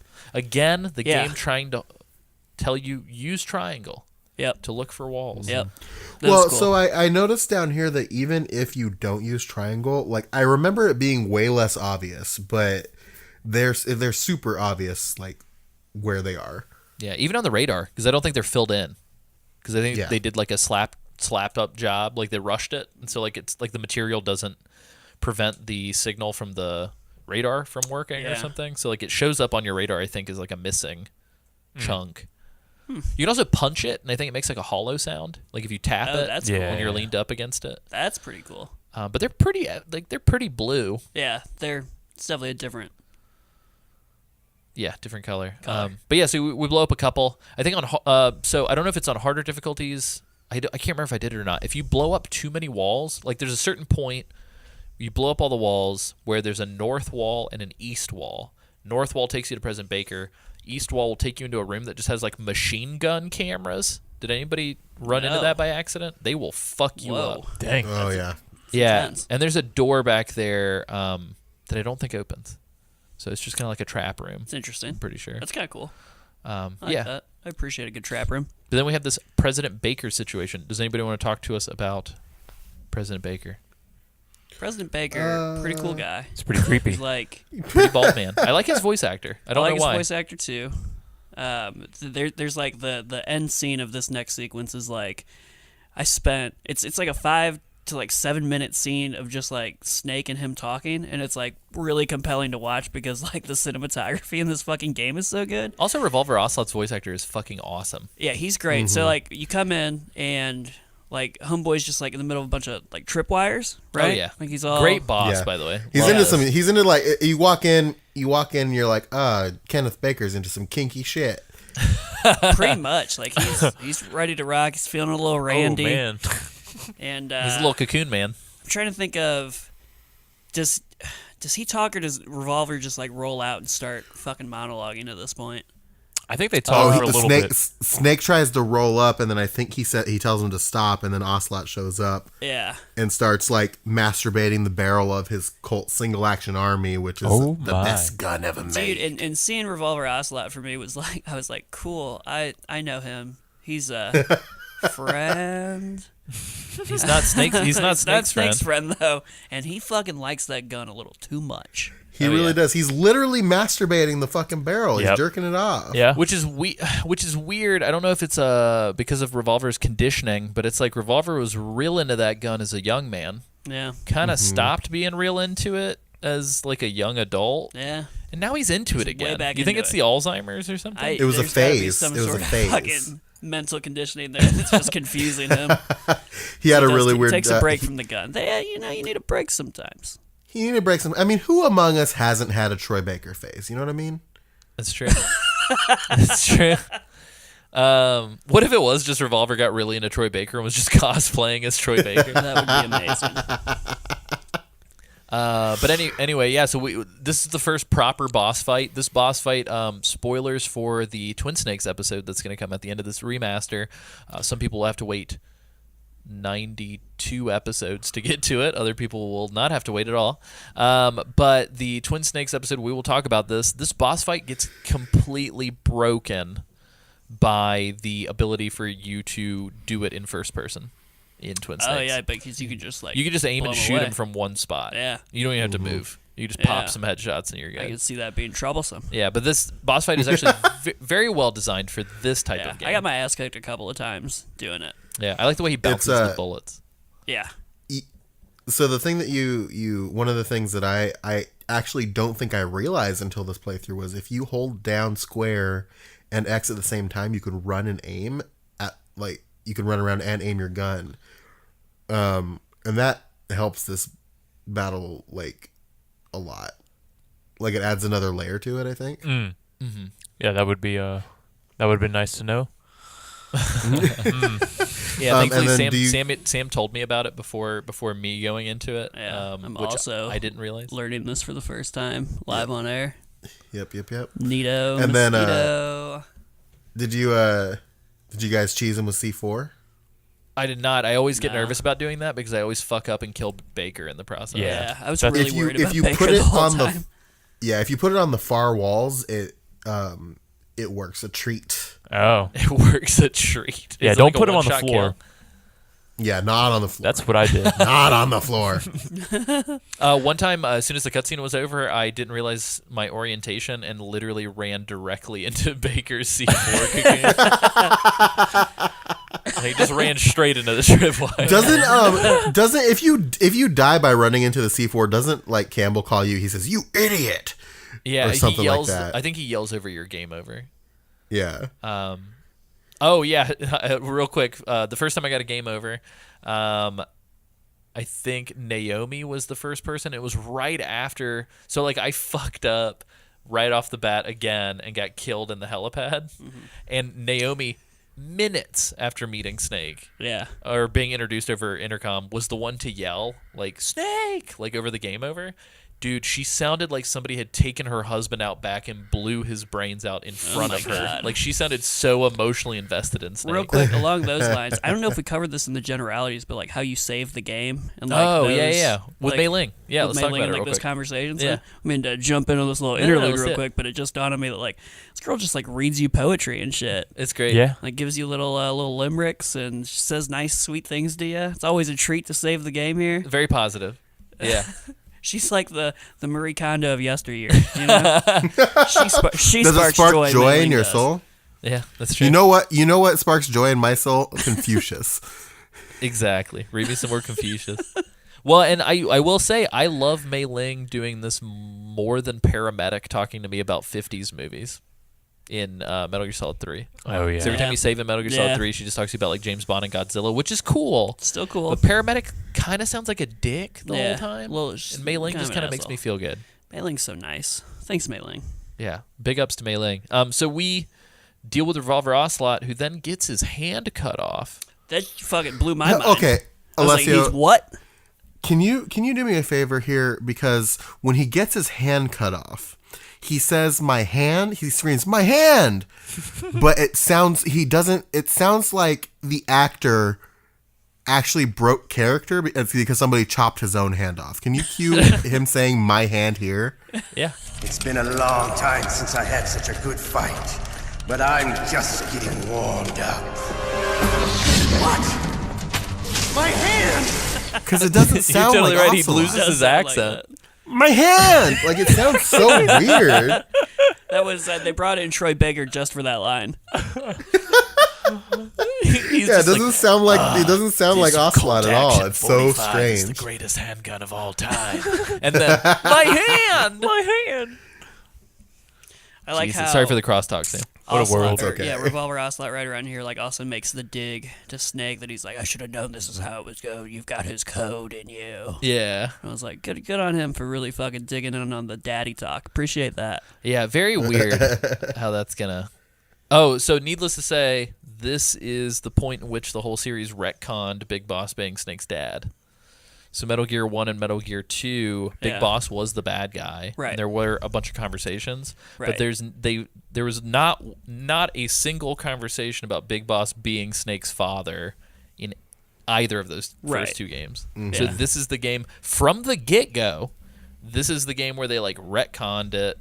And like right off the bat, they're like, "Your father, Big Boss," like Yeah. during some of the opening stuff. Okay. Yeah, because I was wondering that, because like having not played the other two, like obviously like I knew that, but I didn't know if it was like common knowledge.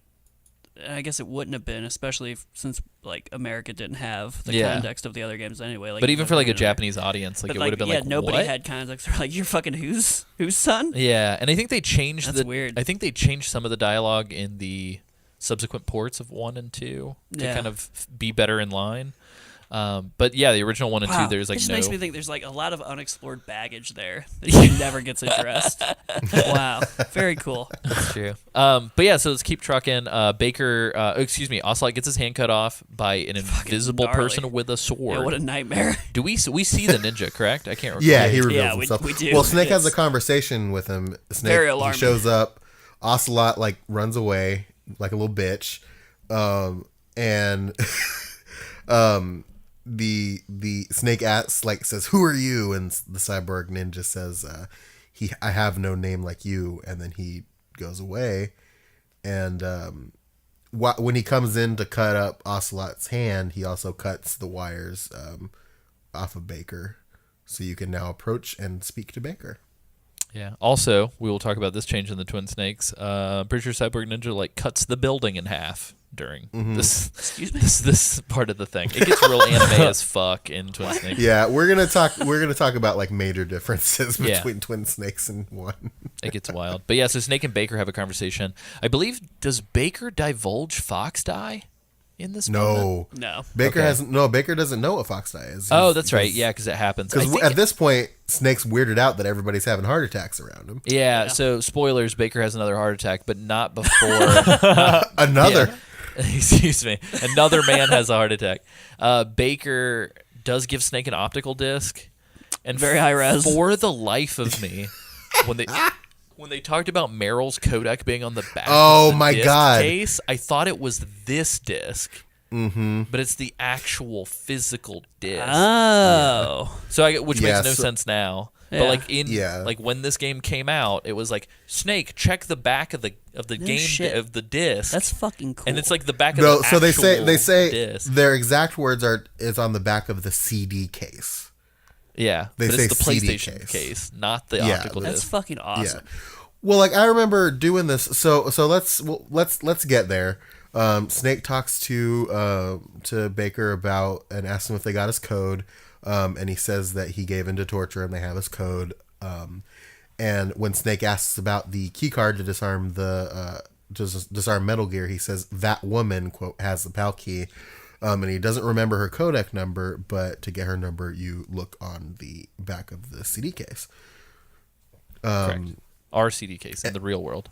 Yes, in the real world. Which, if you're playing the PSN version, such as I am, you to get to this, you can look at the manual. You press the PlayStation button, and the last page. Is it in the read manual? Does it show you the back cover of the case? Back cover? Yeah, it does. Okay.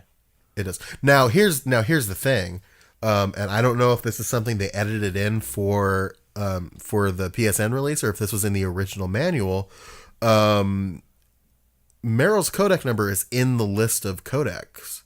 It is. I've got a physical manual. Yeah, it's in that as well. Cool. Which is just like, okay. I mean, I didn't realize that at the time, and the thing of it is, like, you know, when you were younger and you got games with all these manuals, like the first thing you did was like tear through the manual, right, and just look at everything. Like it was. I remember it being this like huge fourth wall breaking puzzle, and I had trouble with it when I was a kid, but like, it's not that hard because like, it was kind of there. Yeah, it was just there for you. Yeah, can we just take a moment of silence to pour one out for game manuals?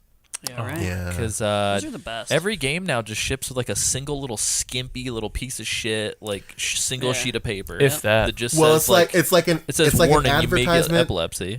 Yeah, it's like epilepsy warnings, like warranty information, and like an ad for the company's other games. Yep. Yeah, it's either that or in the Nintendo Switch's case, it's just nothing, and the warnings are printed on the inside of the box. Remember when you used to get like lore in game manuals? Yeah, dude. So Metal Gear in general, like I would love. I don't know if this is like whole episode worth talking about, but I would love to just talk about all of the manuals for all of the games because from Metal Gear Solid 2 onward, I think every manual's had like a comic book.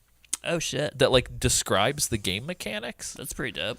4's in particular was like super detailed. Yeah. But anywho, that's awesome. Very cool. So yeah, once we get Meryl's codec, we can give her a call. She opens the tank hangar for us. Oh, sorry. Yeah, well, she goes to the tank hangar, but like you find out you have to go to the tank hangar because Baker tells you about his employee Hal Emmerich that's in the nuclear warhead storage building will know how to destroy Metal Gear, and then he also mentions that the ninja was Foxhound's dark little secret. And that he should ask Naomi because she'll know more about him. Yeah, and then Naomi, I think, is still cagey. Yeah, she immediately denies it. She's like, "Nope, none of that, not here, not us." Black science, never heard of it. Yeah, not me, dog. Thanks. Yeah, and then as he tries to explain more about Metal Gear, he has his heart attack. And he's like, isn't he like screaming something about like, "Damn you, you did this to me," or something like that? Yeah, he knows. Like he lets on as he's dying, sort of his death rattle, that he knows like exactly what's going on. Yeah. Yeah, and we find out about this much further on, but for the time being, just keep in mind that Snake has been injected with like a BMO. I guess biomedical. No, like a biomedical organism, like just some sort of like bioweapon, like a. One of the smaller moments in this exchange that like I just loved was when you tell him that the Darba chief like had a heart attack. He just starts to have a panic attack and just starts hitting Snake with his cane. And Snake's just standing there. He's like, "Hey, stop that!" It's just like it's beautiful. I really wish that David Hayter would have had more like Snake Plissken lines, where he's like, "I'm not a cop, I'm an asshole." Yeah, I do love that he does drop. I want to say in one of these exchanges that have already happened, there he's like, "My name doesn't matter." Oh yeah, yeah. I'm like, yeah, good, great. I love it. I still love that Kurt Russell at one point was approached to be Snake. What a different world we'd live in. Sam, do you think that covers everything with Mr. Baker? Yeah, I think so. The president of Arms Tech. President of Arms Tech, Kenny Baker. Kenny B. you then after this you kind of I went up to B1 to kind of catch a breather because there's no guards there, and called Meryl and Isaac. What? What? Huh? No, I was trying to get Isaac. Isaac, you want to talk about your conversation with Meryl? What? Does she derobe her mask Yeah. during this conversation? Yeah, She she does. does. So it is After one of my her- all-time favorite animations that happens in the codec. very is cool. her taking her mask Yeah. off. I remember like when it started thinking that like, oh, it's cool how like they animated the mask moving when she talks, and then she derobed it, and I was like, that was a cool fucking animation for this Oh little yeah, picture. it looks wonderful, and it's like a 4 or 5 frame, Yeah. pretty quick animation, but mixed with the sound and her. There's something about Meryl's face drawn. That, Yeah. like her smile and much- kind of like the angular. Much better image in the codec than in the game. But, like, not even. Not only that, but like I would say her codec drawing of her to me has way more character than even her MGS4 character model. Oh yeah. Yeah, like for sure. I just love the way that she's drawn and like Yoji Shinkawa's style in this game.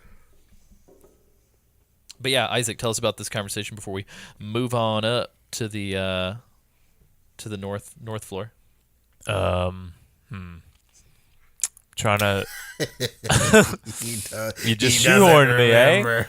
All right, I'll Yeah, take a I- stab at this. Here we go. You take a stab at it, and I'll help you fill in the gaps. Yeah, buddy. yeah, yeah. I'm here for you.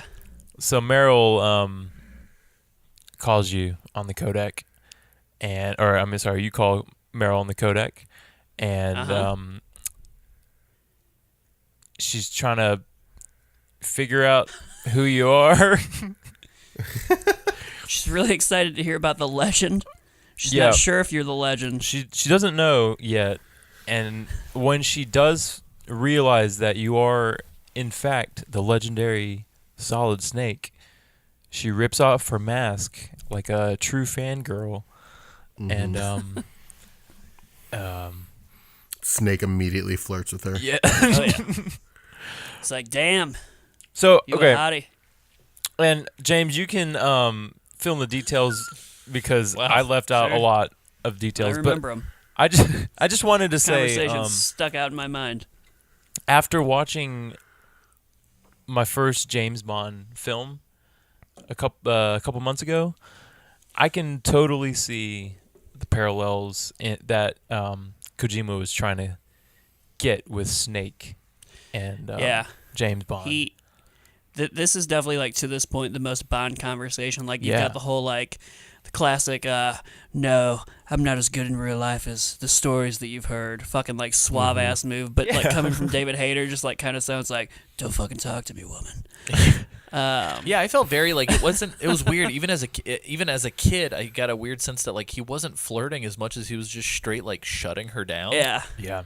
And I was like, this is weird. Like it's okay when he does it, but then when she does it, he like. Yeah, and I was wondering about that. Like, I was wondering if it was like the intention between script to voice acting got lost, or if the intention was for him to be shutting her down. Because it felt like something that like a Bond character would say, but the delivery wasn't that. So I was always like, even in it, I was like, I wonder what the intention is supposed to be versus what we got. Because I agree with you. It sounds like he's just like trying to bulldoze her through because he's got a fucking mission to do. Yeah. I mean, part of me does kind of feel like he is sort of like they are subverting the stereotype a little bit. Yeah. Because like we do find out that he's like pretty flawed. Oh, like, yeah. As we continue. Spoilers: you can get a secret tuxedo Snake outfit. And so then he really becomes James Bond. Oh, Lord Jimmy Bond. Little Jimmy, Jimmy Bond. Bond, little Jimmy Bond. But yeah, On his so they way have to this church. conversation. They have this conversation. I believe Meryl does she talk about how the nanomachines suppress her sexual Her, like- desires during this yeah. conversation? She does. Does she? She ultimately shuts Snake Yeah. down, where she's like, "I can't be horny. The computers living in my blood keep me from being horny." I That's feel like quote- that that's must quote right happen there. here. Direct quote. Because then it's like even more alarming later when she's possessed. Yeah. Yeah. But yeah, so she tells you that she's that she can unlock the tank hangar door for you. Yeah. And then I think she gets spotted or something. Right? No, she doesn't get spotted. This is where she's like trying to come along and like meet up with Snake, and Snake's And like, Snake's shooting her nah. down. Yeah. He's like, listen. He says, and I quote, "You be a good little girl. Are you serious? And I'm like, whoa. Oh, no. Snake, please, fucking walk it back. And she's like, haha, fine. I'll be a good little girl. And I was Yeah. like, I hate this. And Meryl doesn't know. Meryl doesn't know that her Uncle Roy is secretly her father yet either. yeah, they talk a Yeah, lot she about doesn't. like She doesn't find out until 4. Yeah. Yeah, 'cause she drops that. She's like, oh yeah, my uncle's told me all about you. You sure are a bastard. Yeah. I do like that line. I like do the like sexual My- tension so- we're so- building here. Yeah. Thanks, Jeremy. My favorite Blessing. thing is that she calls him a bastard, and then they both laugh about it. Yeah, the double laugh cracked me up. Oh yeah, they both go. I do. Anytime that both character portraits share a laugh, it's like watching. Like, It's Yeah. it's so. It's like a warm hug. Video game. I love it. If this was a video podcast, you better believe I would overuse the hell out of that. But yeah, God, it's so good. Sorry. So this is the point in which we get, hypothetically, if you're talking to her on B1 like Sam did, or I think I called her from B2, when you get up to the main floor, you notice that one of the tanks are gone. And the door's open. Are sure gone. And as you proceed to the door, you do have the night vision goggles. No, not Nope. yet. You don't have them. You can, and so you have you can infrared? get the thermal goggles on the second floor of the tank hangar. Yeah. That's right. Yeah. So you can use thermal, but- or you can use the cigarettes. Yeah, but if you don't have the thermal Gs, you have to use the cigarettes that he smuggled in his cigarettes are cool. stomach. Yeah, and Snake loses health slowly, It's a cool move. which is pretty I'm a good. big fan of the cigarettes, which I 100% only knew to do because of fucking Ego Raptor's That's video. funny. One thing we didn't mention, but it does happen. But during the Ocelot battle, is every time Snake beats a boss, he has this very like Legend of Zelda-esque. Let me like hype myself up, and his health increases. Oh, I love that. Yeah. Yeah, it refills and increases. Yeah. Which is pretty dope. So anyway, as we are walking through, there's laser trip mine kind of things that are moving here. Yeah. Very difficult to see in a third-person isometric top-down view. Yeah, because they're going up and down. But And sometimes they go left and right too. yeah, sometimes they go left and right, but like the ones that go up and down especially fucked me up. Yeah, I kept So it's tripping like, them with my head. I'm like, I don't know the perspective on this. Yeah, so use your first person, use the triangle. My best advice, if you are the type of person that is just like, I refuse to use triangle, just wait until you can't see it anymore, Yeah, Yeah. I think they and do a you're pretty good usually job doing that. safe. I Yeah. like the idea of like these purists. They're like, I don't use triangle. Don't press I triangle. broke my triangle button on all of my controllers just so I would. Does I'm not a Mr. triangle X call presser. you before you leave this hallway, or does he call you out in the snow? He calls you in the snow. in the snow. Okay, so Mr. X Mine. calls. So no, not yet. Excuse me, Deep Throat. I got- come at me. No, not yet. I got something to say about the fucking doors and these key cards. Oh, shit. the big ass doors. Yeah. So just the doors in general. Okay. So the entrance to the cargo hold is level 5. Meryl has a level 5 card. She has to open it. So the entrance is level 5. The exit is level 2. Yep. Right. So even if you, and that's baffling, even if you like flip them, still doesn't make any sense.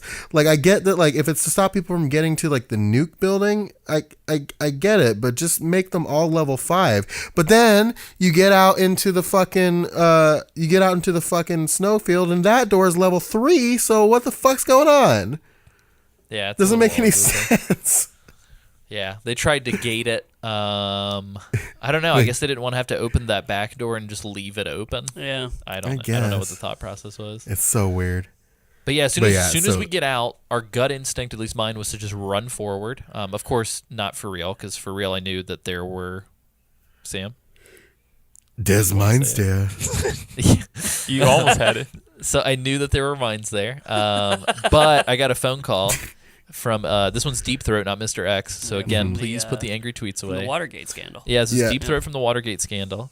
I love. he's- So I wanna call forward really quick. I love that when they say Deep Throat, here Snake goes from the Watergate scandal, and then in Metal Gear Solid 2 he calls himself Deep Throat, but says, and then Raiden goes from the Shadow Moses incident.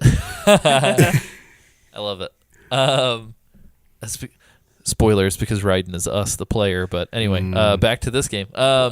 So Deep Throat warns us that there are mines. Deep Throat's talking to us through a staticky window, and just like in Metal Gear Solid 2, because Gray Fox does a little double cross just like this. Classic. Snake asks who it is, and Deep Throat just says a fan. A fan. I like that. And I believe Deep Throat also warns us that there's a tank, right? Yeah. Yeah, he's waiting. There's the tank waiting to ambush him, and there are mines in the field. Yes, if you call the colonel right after this, you'll learn that that in order to contact you via burst transmission, which is how he calls you, this person would have to be close. That's right. And on the base, and could only contact you if he had the Kodak number. Yeah. So, which is top secret for the mission. So something pretty dope. But yeah, and I think the mines, if you have the mine detector, whenever you come back through, the mines are only in this little spot where there's like tread marks. If you go left I think if you go right, there are 1 or 2 mines. If you go left, I don't think there are any. One of the ways. Crawl over doesn't them have to collect them. Yep. But be careful, because while you are crawling to pick them up, if you know that, if you don't know that and you're going around them, you should be fine. But if you're crawling to pick them up and you're crawling and being OCD like I am, you can get shot by the tank. Yeah. Really? I think. I can't remember I think it's post triggering the cutscene.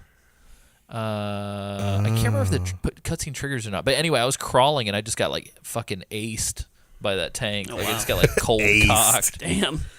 But yeah, there's a tank here with a dude in the gunner seat, and it is driving around shooting. Vulcan Raven pops up. Yeah, can we talk about the dude in the gunner seat? Vulcan Raven. You guys insane. Giant and shaman. Yeah, this man's all I like gotta covered say. in tats. Covered in guy's, tats. He's a big boy. He's clearly lived a fruitful life. He's very And he's for real, lived it. and he for real sounds like Arnold Schwarzenegger talking really, really slowly. I love that when he pokes his head up, when you first see him, you hear like the yeah, in the distance. I'm like, nice This is touch. the best. yeah. This Love dude's it. been eating nothing but whey protein for the last 60 months, and He he's here to mainlines show it. you. 100% in the Twin Snakes version, this guy's so muscly, I don't know how he gets in the tank. Just gonna put that out there. I felt that this time, especially with how many people are in that fucking tank. Oh Yeah, there's like family 40 of dudes men. in that Doing the tank. mental math during this encounter, where I'm like, how many people are typically in a tank? Or is it this many? And that guy's huge. Man, rough times. Yeah, I think technically it's just the one dude who just keeps taking these grenades Yeah. for the purposes of the cutscenes. Yeah. Which is It's just like how the fuck Yeah. like when I chucked the grenade in there, I got my third attempt of this battle. We'll get to it. Dude, I got this thing is way harder than I remembered it whenever I got in here. Like I Yeah. kind of got wrecked. So let's go back then. Let's set up the battle and then we'll talk about it. So Raven taunts Snake and he tells him that this is Raven territory, and tells Snake to shoots at Snake. Snake jumps and falls on the ground, and then Raven tells Snake to crawl on the ground like the snake that he is. He's Of like, course, he's classic like, you line. shouldn't be here. There are no snakes in Alaska. Yeah. Which is just like, Great line. all right, what are you zoo books? Like, come on. Isaac, how did you fare? How did you fare with your revisiting of this tank battle? Can I just preface this with, I knew that I got destroyed the first time around 3 years ago, so I bumped the difficulty down to easy. But I read online that easy in the North American release is the Isn't same. it very easy? No, I think it's normal in the Japanese Whoa. release. I could have that Oh. messed up or wrong. Or whatever. Interesting. But I think I read that. Typically- I feel like typically we always get like the watered down baby bullshit. That's what I thought. That's why I thought it was Damn. weird that it said that. But I'll have to double check. So write me an angry tweet, guys. Hit me up at doesn't have a twit. I'm there. Yep. He won't write you back. But he will mysteriously tweet. Anyway, Very nice. I didn't do too bad, I guess. So I got destroyed by the machine gun, obviously. But I think if you throw the chaff grenades down, is it the chaff Yeah, grenades? they can't fire the cannon, cannon, because yeah. their radar's broken. That's right. So Yeah. then you And can they also get give you plenty of regular grenades too along the outskirts Yeah. of the battle. So So you don't have to worry about being like topped off before you come in. Yeah, the chaff grenades lets you get real close, and then you could just toss grenades. Yeah, Snake just like underhand, like real casual, like is just like throwing a paper ball in a So fucking. here you go. Yeah, because I don't think that it shoots the cannon at you when you're close to it. So Right. really, the only thing you have to worry about is the machine gun and like getting run over. By the And once tank. you're that close to it, you can kind of like just outrun the machine gun until Yeah. you get to a spot where you Yeah. can throw it and then start running again. Yeah, it is really cool though. All the little detail stuff really Yeah. goes to shine, show how the design shines really well in these games. The tank does have a sprint mode in it where it'll like gun it at Oh, you yeah. for a little bit, and so you do have to like kind of dodge those. But Yeah. you know, God, I wish you had the roll dodge in this game. That's another thing that I definitely do not like about the movement in this game. Like in Metal Gear Solid 2, you can kind of do like a running jump kind of move. oh yeah. Not here. But yeah. Anyway, that's pretty much this fight. Is there anything else we want to talk about before we talk about Raven doing his monologue to his boss? Nah. Nice. So the grenades will pop off. I love the design. I don't know if we talked about it. The design on the Shadow Moses genome soldiers. I love their snow guard. Oh yeah, like the white armor. Yeah, it's pretty neat. And the dude gets like flung out of the tank. Snake picks up the, I believe it's the stage 2 key card. Yes. And he heads for the Three. door. Three. Say again? It's three because Baker Oh, gives you sorry, two. sorry. So yeah, he picks up the key card off the guard, and then he starts walking, and then Raven is like, kind of like Scooby-Doo villain-esque, Yeah. like smoldering. Like he's almost like covered in black soot with like steam Yeah. coming off of him. It's like baller move on Snake. Just like he knows he's still over there. He's like, I'm gonna walk away from this. Yeah. I'm not gonna do this. And Raven just talks to who I only presume to be either Ocelot or Liquid Snake. Yeah. Both. Over the it's both of them. Yeah, over the Yeah. over the radio. They talk about how the plan the whole time was to make sure that Snake got the card, and Raven tells Liquid and Ocelot not to underestimate Snake, and that they will meet again in battle because the raven on his head thirsts for his blood. Which is like fucking metal, you guys. And it might be like one of the most metal lines in this game. It's pretty fucking intense. I like it. I want to have a tattoo that's just like this tattoo hungers the fucking suffering of snakes. Oh no. Ravens don't even eat snakes. They Uh, might. I don't know. I'm not a fucking zookeeper. zoo books, zoo bats, and zookeepers. Yeah, so now we pop into this nuclear warhead storage building, or if you pause the game, the nuke building 1, because the game didn't even want to write out nuclear warhead storage facility. You have to crawl into this big door, and they tell you, hey, there's nukes here, you can't use your guns. Well, you can go to the little crow's nest area and scope things out as well. I like how you can You kind of can, look there's at a things ration up through there the too. Yeah.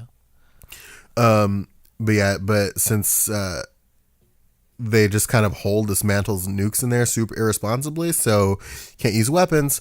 And Naomi even used nanomachines to disable your ability to use them, which is dope. I'm not quite sure, because it's not like they utilize Snake's nanomachines to restrict any other actions later. Right. So I don't really know why they did this, because the guards are also carrying guns. Right. So like they could have just told you not to shoot, but still let the player fuck up and shoot. Yeah. And just make it like an Yeah. instant game over. That is weird. I don't know why they chose to do this lockout thing. Like, Yeah. what does it signify? But I don't know. I mean, for future games, they'll definitely abuse the shit out of the nanomachine stuff. Yeah. But it's weird because I don't think they do it again for this game. So No, they don't. I don't. That is weird. I guess prepping you for the terror that is Naomi going off the rails later. Yeah, Like maybe. you might be afraid that. I mean, how cool would it have been if It she would would've have just been like way hard fucking shut cool. him down? And like given the shit that they do in like the Psycho Mantis fight, like you would kind of expect that to happen. Or, Yeah. like, something. I feel like a Yeah, subsequent fight strange. with the ninja where she turns off Snake's nanomachines would have been Yeah. dope. Would have been cool. But anyway, sorry for the backseat game design. Then we take B2 down. How did you guys fare with this area? It's a big gas-filled electric floor. Fuck Obstacle this. No, are you talking about B2 or B1? I'm talking about B2 because B1 is the like chill everybody Mantis is here. Or like the Floor. first floor. Oh, we're talking about the floors. The office. Fuck the first floor where Oh, you can't yeah, fire the gun. Yeah, first floor Oh kinda my sucks. god. A lot of boxes. I tried to take people out, and I found out that if you do the choke, if you stop walking to do the choke, Snake does a little stutter step, and you walk through the guard. So even though you choke them, you set off the alert. That's what fucked me up in the dock at the very beginning of the game. Oh, shit. That's why Yeah. I died instantly. Oh, Because wow. Yeah. I stutter stepped into their model. Yeah. Yeah. Yikes. So then the thing with this is that if you get seen, you're essentially dead because your escape where you came in closes. The room fills with gas, and it's basically like you're just waiting to die. Yeah, and you definitely don't have the gas mask yet because you're going to get it Yeah. later. So you're just kind of Yeah. screwed. But yeah, I just wanted to talk about how I dislike that, and then to call back to the elevator thing. When I finally just gave up and decided to say fuck it and go for it, the guard on the second floor, like watching his patterns and like willing the elevator to show up is the best use of this in the game, I think. Yeah. Yeah, this elevator, I think, takes a particularly long time as well. Does. So it's a cool zone. I like it. Takes a hot minute. But yeah, so you can go down to B1 like we talked about. There's literally just like a men's room, a women's room. I don't think you can go into either of the bathrooms just yet. I think you can go into the men's room. There's like a little office space where you can pick up some stuff, and then there's like a hallway leading to a door you can't get through, and some super sick ominous music. Yeah. But we don't need to be there yet, so we'll talk about that in a second. We go down to B2, and using the Nikita while you're in a room filled with gas, you have to remote control missile blow up the electrified floor. Yeah. But the gas never stops. So Right. I found myself having to like pop one off, try to hit it, and then run back to catch my breath and Pretty then much. come back in. Yeah. Oddly a enough, the neat- gas mask is in this room. Right. So it's like in the back area. Yeah. But, It's a cool gameplay moment. but yeah, James, this is the first time you've ever had to deal with this particular puzzle in this series, right? Yeah. What'd you think of it? I thought it was cool. I was like, I don't know, for some reason, like I just wasn't expecting like as much like variety and like scenarios that I was going to encounter throughout this game. So like between this and like the cigarette thing with the trip lasers earlier, it's just like I was really fucking digging like the challenges that I was being thrown at in gameplay. Like I expected to be mostly like caught up in the like story and the cutscenes, and I felt like the rest would just kind of be filler, but I felt really like challenged like outside of combat and just like throughout navigation and traversal, which was really cool for a game made this long ago. Yeah, it's a good game. Yeah, we just spent 2 hours talking about this. Really? All right. Podcast Sam, over. What'd you guys think? I like this spot. The only thing that I don't like about this spot is the cameras and the machine gun cameras that you kind of have to like. I don't know. I found Navigate around. myself. I found myself having. I didn't even navigate around them. I would just waste Nikita missiles on purpose to blow them up, Oh wow. so that I wouldn't have to deal with it whenever I. Oh, ran I through didn't later. know you could do that. Interesting. Yeah. So if you If you kind of hit like- the wall.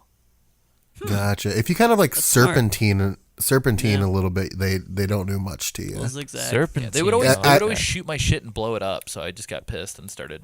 It's ramming them. the whole situation isn't as hard as I remember it being. Like I remember thinking it was like the most difficult thing. But aside from like maybe sometimes getting shot by the cameras, it's not that difficult.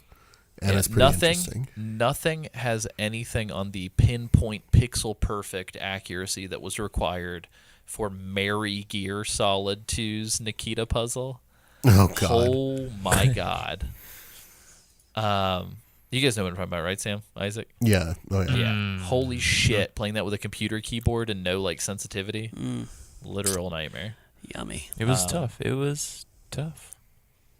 I did waste a lot of, for whatever reason, I wasted a lot of missiles on this. I could not get it for whatever reason. And I'm gonna leave it Did at you that. finally get it, or are you still here? It was a little frustrating. He's actually in the background trying to beat it right now. Very nice. For To this some day. reason, so the first time I did it, like I had trouble too when I was trying to like on this playthrough when I was trying to get it over there because like for some reason I couldn't find the door. It's tough. so I'm with you, Isaac.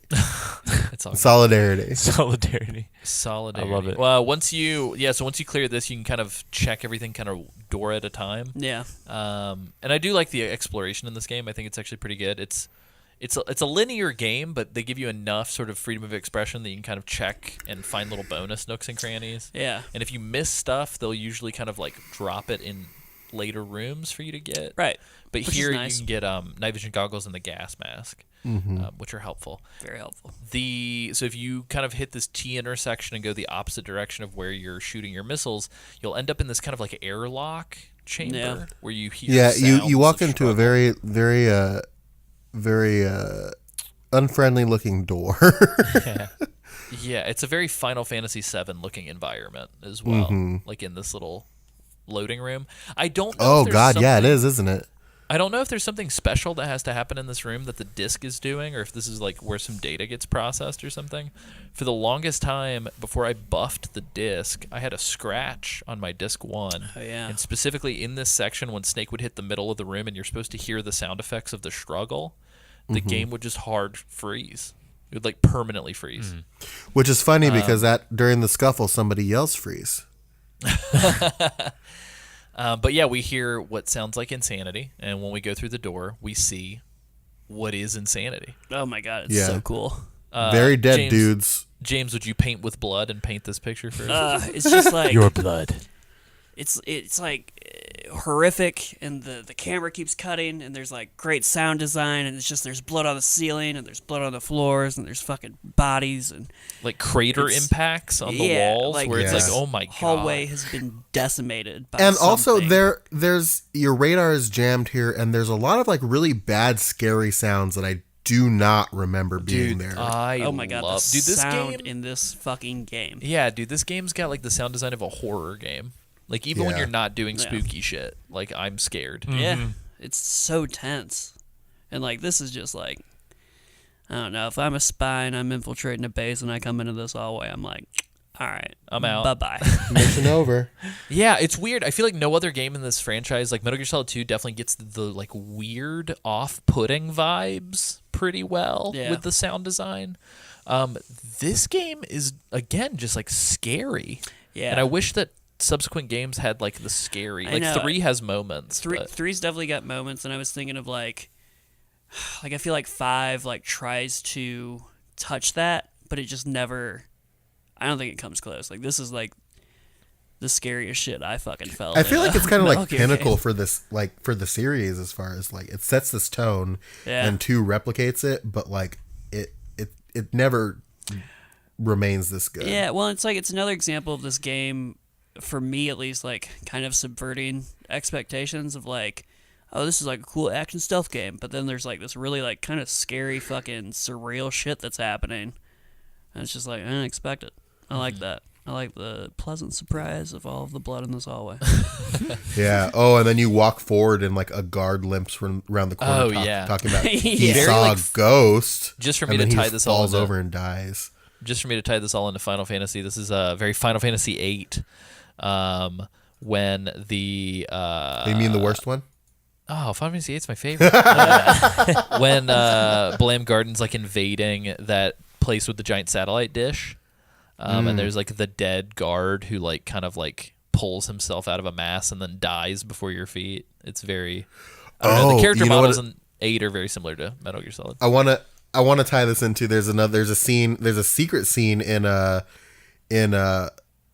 Ocarina of Time that's like that. If you go into when you get to the Hyrule Castle town, and you go down an alley, this guard is just sitting in the alley and he fucking dies in front of you, saying that he wasn't able to get a message to Zelda in time. Oh, that's right. That's Yeah, wild. it's like I forgot super about that. dark. Yeah. But yeah, so essentially we go through this hallway. I think we see the ninja go into the room, right? Well, so Like what, as we turn the corner? what we see when we turn the corner is there's a man suspended in Oh, the that's air, right. Yeah. dying. It's like ripped in half. You're like, and then like you see the silhouette of the sword, and fucking the ninja's got him with one arm, Yeah. just stuck straight up into the air, and it's the most baller shit I've ever seen. Yeah, and we get all of our really cool Yeah. like sound effects and all the Yeah. quick This cuts. dude's holding that man up with one arm. Better watch out. Yeah. Yeah. Frank Yeager's And, not fucking around. And can I tell you, what really skews me out about this, and I've never been like, this is trying to figure out a way to articulate this. When your radar is jammed and it comes back, it's like the elevator noise. It's very like, oh good, the radar's back. After this scene, the radar jamming in this hallway suddenly disappears, and it is very unsettling that it just happens like that after being completely like, I found it really unsettling. Mm-hmm. Yeah, I agree. Yeah, so let's talk about this area. We walk into Otacon's office. It is possible to see him from the hallway before you get ready to shoot the Nikita. You can kind of press up against the wall like we did with the DARPA chief. But we come and we meet our sweet boy. Our lovable soft pee-pee boy. I love you guys. Love this guy. Our lovable soft pee-pee boy. I feel like I'm at a disadvantage having played these games in the order that I played them because like I have no good feelings towards this character out the gate. Tell us about how you hate Otacon. Because I hate his dad. Well, it's not his sins of the father. He hates his dad too. This whole series is like about sins of the father and not following the sins of the son. I know, but they sound the same. It's all about how Hal and David break the cycle of their bad daddies. I know. Yeah. Well, James, they even start, hold on, for the record, they start Bad Boys Against Their Bad Dads Club. It's true. After this game. They do in the second one. That's true. James, I wonder why they sound the same. I couldn't tell you. Is it because they're voiced by the same human being? Mystery. Couldn't be. Yeah, so let's talk about our lovable otaku boy. Sam, how would you describe Otacon to your mother? To my mother, angel baby, sweet boy. I get real sad when I hear the term angel baby. I just think of like a baby who didn't make it. Baby shoes never used, baby. Oh no, that reminds me. He's a real soft-boiled lab coat wearing boy. Yeah, he's the a real scientist. soft-boiled. Fucking nerd. Yeah. I like his character model because I like how like everybody's just got like the sunken eyes, but he's got these fucking dope ass glasses. Yeah, that are constantly reflecting light back. Yeah. Like You never see his eyes. eyes because of his glasses. He's Shinji's dad from Neon Genesis Evangelion. Just at all times. God, that just reminded me how that it's coming. But yeah, to anime Netflix deep and cut I think it. is a good segue. Oh, sorry, Sam. Yeah. I didn't mean to talk over you. No, it just reminded me that Evangelion's coming to Netflix and I need it. Yes. Yeah. Pro follow. Everybody go fucking get braced for Netflix Neon Genesis. Anyway, Shinji's dad is a good deep cut because this boy is otaku through and through. Like he references Japanese anime like 3 times in the first 5 minutes that you meet him. I hate that he says it's like one of my Japanese animes. Yeah. It's fucking hilarious. Bumped me out. It's like the They're most having 90s this like thing Snake I've ever heard. Snake and the ninja are having this like confrontation, and he fucking pissed himself because the ninja was so intimidating. He's backing up, and Snake and the ninja are having this conversation, and he goes, "It's just like one of my Japanese animes. You sweet, sweet boy, stop saying things." For added context as well, I think it's pretty clear that Ninja's coming here to kill Hal Emmerich, aka Otacon, to prevent Metal Gear from being used. But Snake's mission is to save everybody, so Snake's trying to save Otacon. I know, very He's doing a tricky cracker of a job so far. dichotomy happening here. To be completely honest, Snake should have just let Cyborg kill Otacon because that means nobody could have used Metal Gear. Agreed. That was my thought too, going into it. 'Cause But- I'm like, I know that this guy's like the fucking Metal Gear scientist, just like his dad, and I was like, let's fucking kill him. Let's end this now. But then, No. but then Otacon would be dead, and That's true. Good. that'd be bad. I think I'll come around on him. I, for the longest time as a child, loved Otacon and often cited his moment here where he says that the reason why he got into robotics was because of his love for mecha anime. Yeah. And I was like, that's so cool. And then like some time went by, and then I was like, oh fuck, Elon Musk is that guy now. I like that it like pans up to the picture of the mechs on the wall. Yeah, which I believe are also from another thing. I think it's like Police Knots posters. I was gonna say there's there. also the Police Knot posters in this room. Yeah, which is pretty sick. Elon Meryl Musk Silver. is not a sorry, sweet and nice. It's not a sweet, nice angel baby like Otacon though. There's something about Elon Musk. I think he might be like an alien. Or Bond something. villain. Yeah. Yeah, definitely Bond villain. He looks like a Bond villain. For the record, Meryl Silverberg appears in Police Knots as herself. Oh no shit. So she's technically also like all of Foxhound is like fleshed out in Police Knots. So technically Meryl like is a cameo from another game. Pretty cool. Yeah, which is weird because Police That's Knots takes weird. place way in the future. Yeah. Interesting. Yes, it's literally about police astronauts. Hell yeah. That's why it's called Police Knots. Love that. Love that. We'll cover it on our Hideo Hyundai's episodes No. that are coming up. That's a car. Wait, are we recording it from a Honda? I wish. I have one. We could do it. There you go. But yeah, so we get this fisticuff boss fight with Ninja Man. This shit was wild. I got my ass beat. Like, hard. I never straight up fist fought him before. Oh, how do you do this? Yeah, I always fist fight him. You throw Y'all know chaff your boy's grenades. punching people in the dick. You throw chaff grenades and you can shoot him. Oh. Oh, that's right, because it puts. Yeah, I knew you could do that. Yeah. I think just I for fist fought him. posterity, I usually just fist fight him because it's But dope. It well, felt yeah, like a well, cinematic it's move. well. I was gonna say it's so much cooler if you just fist fight him. Well, and he kind of pushes you to do that too, because I think if you try and shoot him before you use the chaff grenades, he will deflect bullets and tell you to like fight like a man. Yeah. Yeah. We need to talk about this dialogue because this is pretty important. He's losing his goddamn mind. Yeah. He's Hurt me more, Snake. when we've seen him before too, he's like had a couple of freakouts where he's like had some full body convulsions and screams, And he's like smashing his head against the floor. It's very alarming. Want to get Yeah, him like help. he gets. He's indicating this entire time that he knows Snake, and and if you like the first scene that plays after you punch him enough, he says, "Oh yes, I remember that punch." which is a great line. Yeah. Yeah. So I have a quick question. Is he so in pain, and just to remedy my thoughts here, they didn't save him from death. They like brought him back to life, Yeah. right? Yeah. So like he should be dead. Yeah, the read that I get is like he's in like constant pain because he's not supposed to be alive. Yeah, and He's that a like zombie. keeps Being held together. holding him together. Right, exactly. Yeah, Yeah. That's what I thought.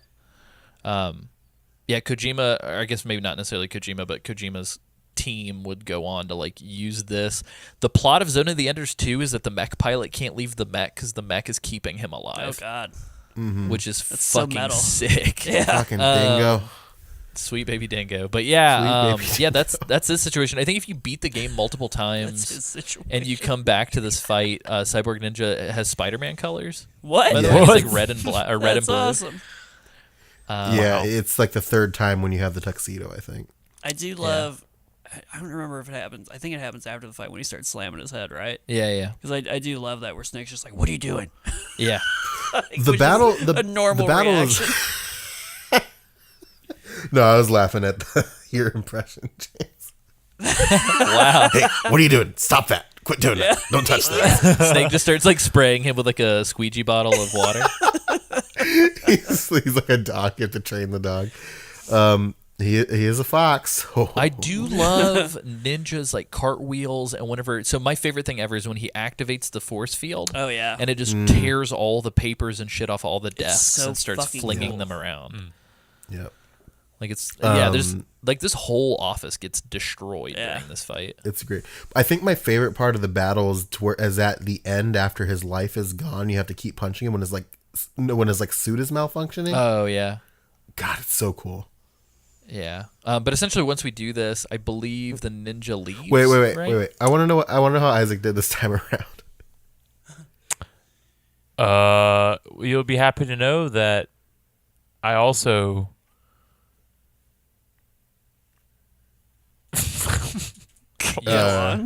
Okay. okay, I'll back this up. I did what Sam did. I didn't know you could punch him, but he did say like after I would shoot him, he would be like, what did he say? Like fighting Those like a man. Or what? something like that. Those weapons. Yeah, he's like, fight, you can't hit fight me with like those a man. weapons. He's like, don't use your guns. Yeah. Guns are like a coward's weapon. Yeah. Isaac, are you listening to the show as we record it, or are you No, I'm trying to remember doing what something he said. else? No, I know. We just had this conversation. I know. Talk about your experience with the battle. That was my experience. in Yeah, a you nutshell. shot Oh, him. okay. You threw some grenades and shot him. Yeah. Isaac's like, I'll fight like Indiana Jones. Goddammit. There was Valid strategy. this one wasn't too bad. Sounds like it. I don't know what to say. He was being the little cyborg. Yeah. Just little Yeah. cyborg. Yeah, Gray Fox is like a weird fucking. He's like, hurt me more. I love that. He's a pain boy. Did you say his famous line, bone, sinew? Yeah. It's like, cool, Gray Fox. You're weird. Cool, dude. Good Stop. talk. Yeah, he's Thanks, I edgelord hate for it. this game. Yeah, and I like too that like you do find out 'cause Snake calls back. He's like, that was definitely Gray Fox, and Campbell's like, nah, it couldn't be. Yeah. Snake's like, yeah, it was definitely him. I fought him. Yeah, Snake's like 100%. That was him, and Roy Campbell's like, but it couldn't be. Yeah. Like, And yeah, I know my friends. Snake. Wait, even Naomi is like, who? I don't know who that is. Yeah. Like the way that she's talking, she's like, there's no way. Yeah. What Fox? Yeah. Well, she does tell the story of Gray Fox at this point. She No, she I mentions know. that Yes. her predecessor, Dr. Clark, was using why did I say it like that? Who knows? Dr. Clark is paramedic. God damn it!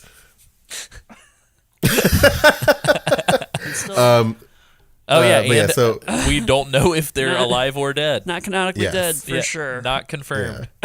Not confirmed. Dr. Clark was using a soldier for gene therapy experiments that was done on a soldier that they revived from the Zanzibar land incident. They put him in this suit and put him heavily on heavy drugs for 4 years. And You the mean tests Kyle that they did- Schneider, Black Ninja, right? Yes. Because that's who they did this to in Metal Gear 2. And the tests that they did on him were the basis for all of the genome soldiers. And there was an explosion that killed Dr. Clark. Air quotes. Air Is- quotes. Is the implication with Cyborg Ninja just that like he's having these freakouts because like he's in a lot of pain and his suit's malfunctioning, or is the implication also that like Psycho Mantis is fucking with him? Oh, like puppeting him? Yeah, I don't think there's a Psycho Mantis connection. because but I I don't think so. that'd be dope. well, because that was like my initial read of it is like he's like also kind of under the influence of Psycho Mantis, but like trying to break out. Oh. I That's don't know if there's And like the pain But I is don't how know he that- yeah, I breaks don't know out if or there's something. text in the game for that, but like that's a cool fucking like that's my new headcanon. Look at Wade. That's dope. I like I've that. mastered the art of filling in gaps. the only reason too that we're talking about the fact that Clark is quote unquote dead is because there's some timeline shenanigans during the end credits of a couple of the games where Yeah. they kind of fuck up the year in which Clark dies. Yep. And so technically I think a lot of people are like I think the most recent timeline specifies that like she is out of communication but not dead. Yeah. Also And the technically the they community have manager. yeah, oh yeah, and the community manager for Konami fucked up and said some weird stuff. But technically, no one's either ever confirmed or denied that Clark is male or female. Yeah, But I think Yeah. the fan theory is that it is paramedic. yeah, I'm down for that. Yeah. Yeah. But the explosion that quote killed Dr. Clark was presumed to have killed Gray Fox. And then Naomi says that the reason why she didn't say anything earlier is because it was classified, but when Snake asks her if it was the only reason, she's just silent. Nice.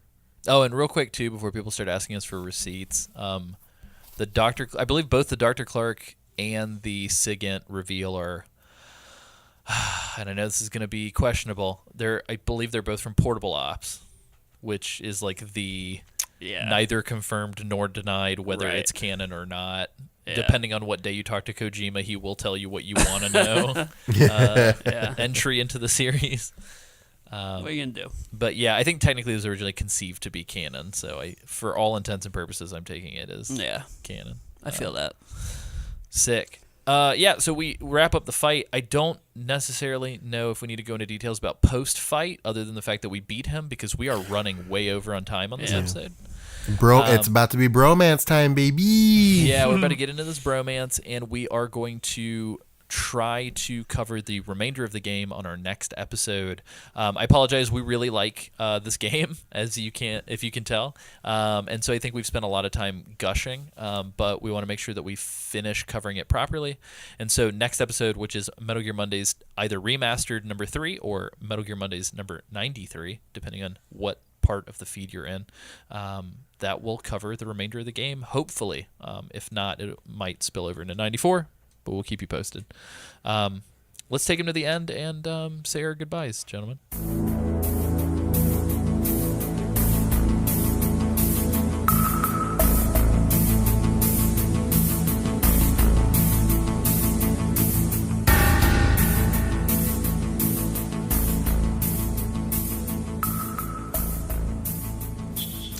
So as always, if you guys enjoy the show, as Isaac mentioned at the top of the show, please, it costs 0 money for you to leave an iTunes review or leave a comment or a 5-star rating or whatever, whatever star rating you want to give, on iTunes or your podcaster of choice.